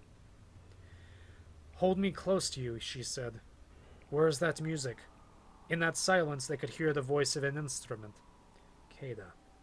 His arms were about her body, and his face was deep in her hair. She could hear the beating of his heart, for her head was lying close to him. The music had suddenly ended in silence, as unbroken as the darkness about them returned. Rentel had spoke at last. I will not live until I take you, Kada. Then I will live. I am a sculptor. I will create glory out of wood. I will hack for you a symbol of my love. It will curve in flight. It will leap. It shall be of crimson. I shall have hands as tender as flowers and feet that merge into the roughness of earth. For it will be its body that leaps. And it shall have eyes that see all things and be violet like the edge of the spring lightning. And upon the breast I shall carve your name, Kada, Kada, Kada, 3 times, for I am ill with love. She put up her hands, and her cool fingers felt the bones of his brow and his high cheekbones, and came to his mouth where they touched his lips. After a while, Rantel said softly, You have been crying? With joy, she said. Kada, yes? Can you bear cruel news? Nothing can pain me any more, said Kada. I am no longer the one who you knew. I am alive. The law that forced you in your marriage, Kada, may bind you again. There is another. I have been told he has been waiting for you, Kada, waiting for you to return. But I could slay him, Kada. If you wish. His body toughened in her arms, and his voice grew harsher. Shall I slay him? You shall not speak of death, said Kada. He shall not have me. Take me with you to your house, Kate. Kada heard her own voice sounding like that of another woman. It was so different and clear. Take me with you. You will not take me after we have loved. They will have my house. Where else should I sleep tonight but with you? For I am happy for the first time. All things are clear to me. The right and the wrong, the true and the untrue. I have lost my fear. Are you afraid? I am not afraid, cried Rantel into the darkness, if we love one another. I love all, said Kada. Let us not talk. Dazed, she took her with him away from the square, and threading their way through the less frequented lanes, found themselves at last at the door of a dwelling at the base of the castle wall. The room they entered was cold, but within a minute Rantel had sent the light from an open fire on the earth dancing across the walls. On the mud floor was the usual grass matting common to all the dwellings. Our youth will pass from us soon, said Kada, but we are young this moment, and tonight we are together. The bane of our people will fall on us next year or the year after. But now, Rentel, it is now that fills us. How quickly you have made the fire. Oh, Rentel, how beautifully you have made it. Hold me again. This probably doesn't sound too great with my tired voice. I'm doing my best.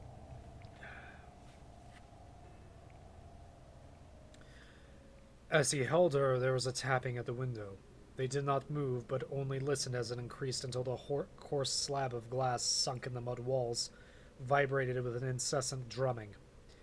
The increasing volume of the sudden rain was joined by the howls of the young wind. The hours moved on. On the low wooden boards, Rantel and Kata lay in the warmth of the fire, defenseless before each other's love. When Kate awakened, she lay for some while motionless. Rantel's arm was flung over her body, and his hand was at her breast like a child's. Lifting his arm, she moved slowly from him, lowering his hand again softly to the floor. When she rose, she walked to the door, and as she took the first steps, there flashed through her the joyous realization that the mood of invulnerability before the world was still with her. She unlatched the door and flung it open. She had known that the outer wall of Gormenghast would face her as she did so. Its rough base within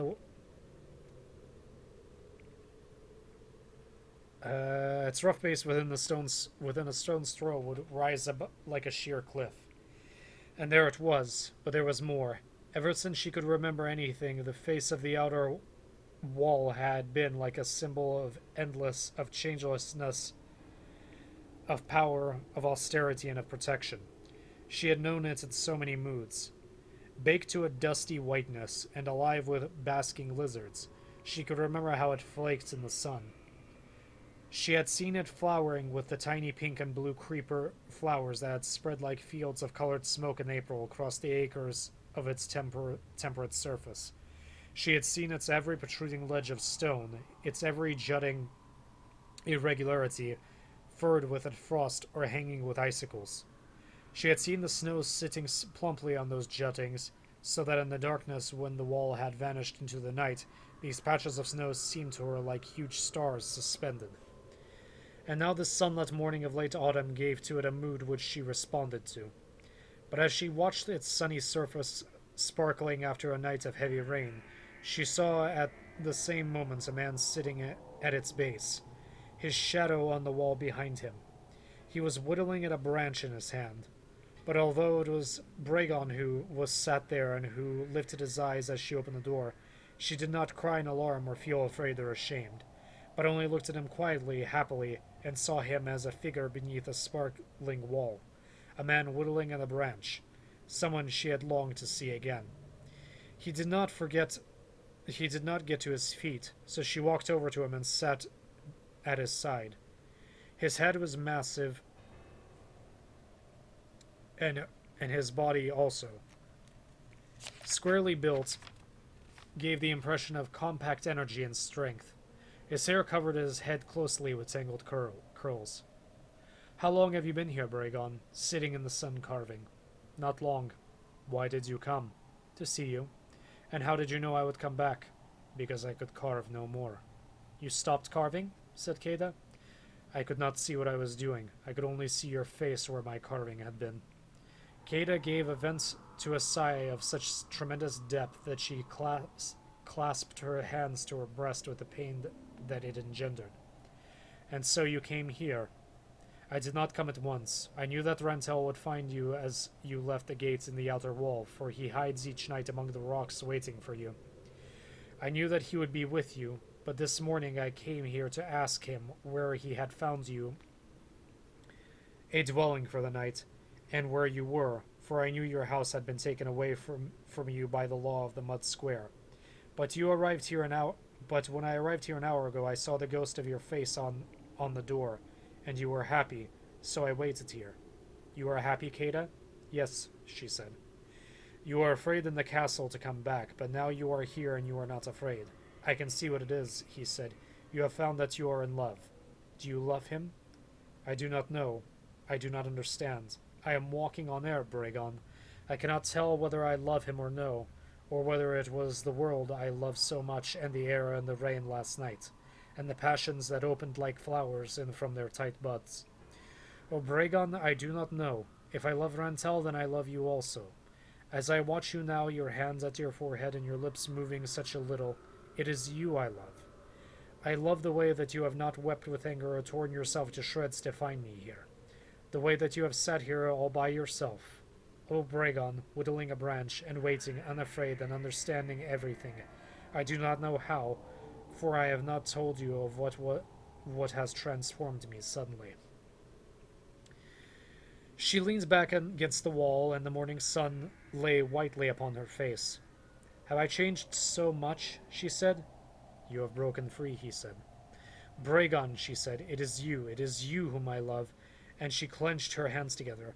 I am in pain because of you and him, but my pain makes me happy.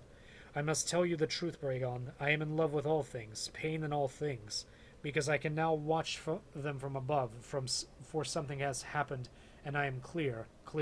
But I love you, Bragon, more than all things. It is you I love. He turned the branch over with his hand as though he had not heard, and then turned to her.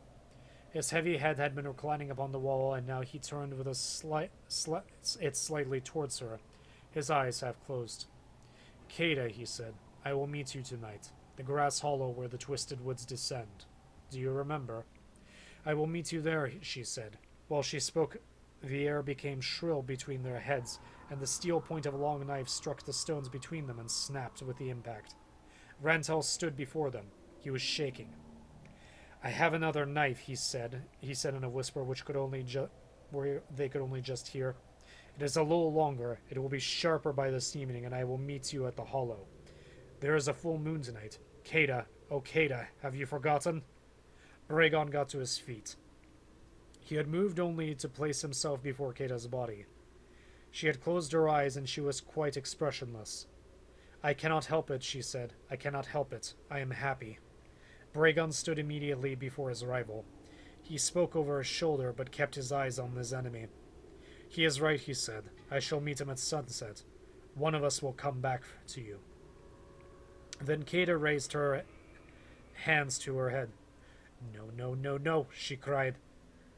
But she knew that it must be so, and became calm, leaning back against the wall, her head bowed and the locks of her hair falling over her face. The two men left her, for they knew that they could never be with her that unhappy day. They must prepare their weapons. Rantel re-entered his hut, and with a few moments later returned with a cape drawn about him. He approached Kada. I do not understand your love, he said. She looked up and saw his head upright upon his neck. His hair was like a bush of blackness. She did not answer. She only saw his strength and his high cheekbones and fiery eyes. She only saw his youth. I am the cause, she said. It is I who should die, and I will die, she said quickly. Before very long. But now what is it? I cannot enter into fear or hate, or even agony or death. Forgive me. She turned and held his hand with a dagger in it. I do not know. I do not understand, she said. I do not think that we have any power. She released his hand as he moved away along the base of the high wall until it curved to the right, and she lost him. Bragon was gone already. Her eyes clouded. Kada, she said to herself. Kada, this is tragedy. But as her words hung emptily in the morning air, she clenched her hands, for she could feel no anguish, and the bright bird that had filled her breast was still singing. Let's see really quickly how much the next section is.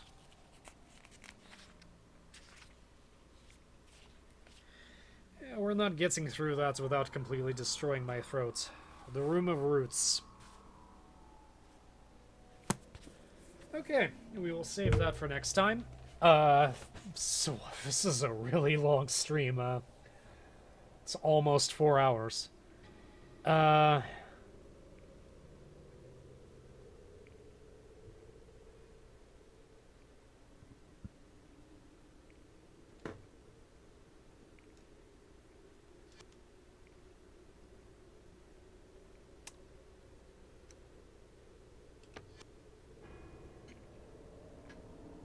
So thank you for watching, and the next stream will be on Wednesday. So what I'm planning to do is I'm planning to make a switch to a weekend stream. So that's what that's going to encompass is so ideally it's going to be Friday, Saturday, and Sunday nights, and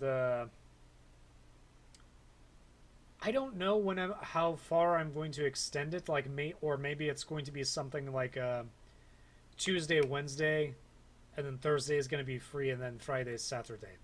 But I'm thinking about Friday, Saturday, Sunday because I think I'll get a better viewership than just randomly in the middle of the week. If I do stream something in the week, it will probably be something.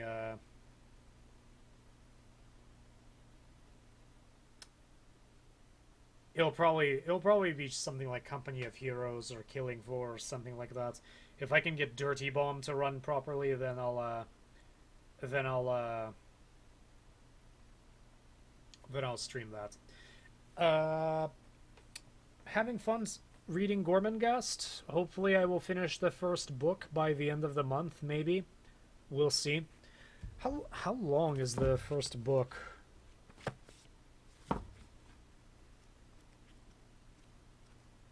Oh yeah, yeah. We're not finishing the first book.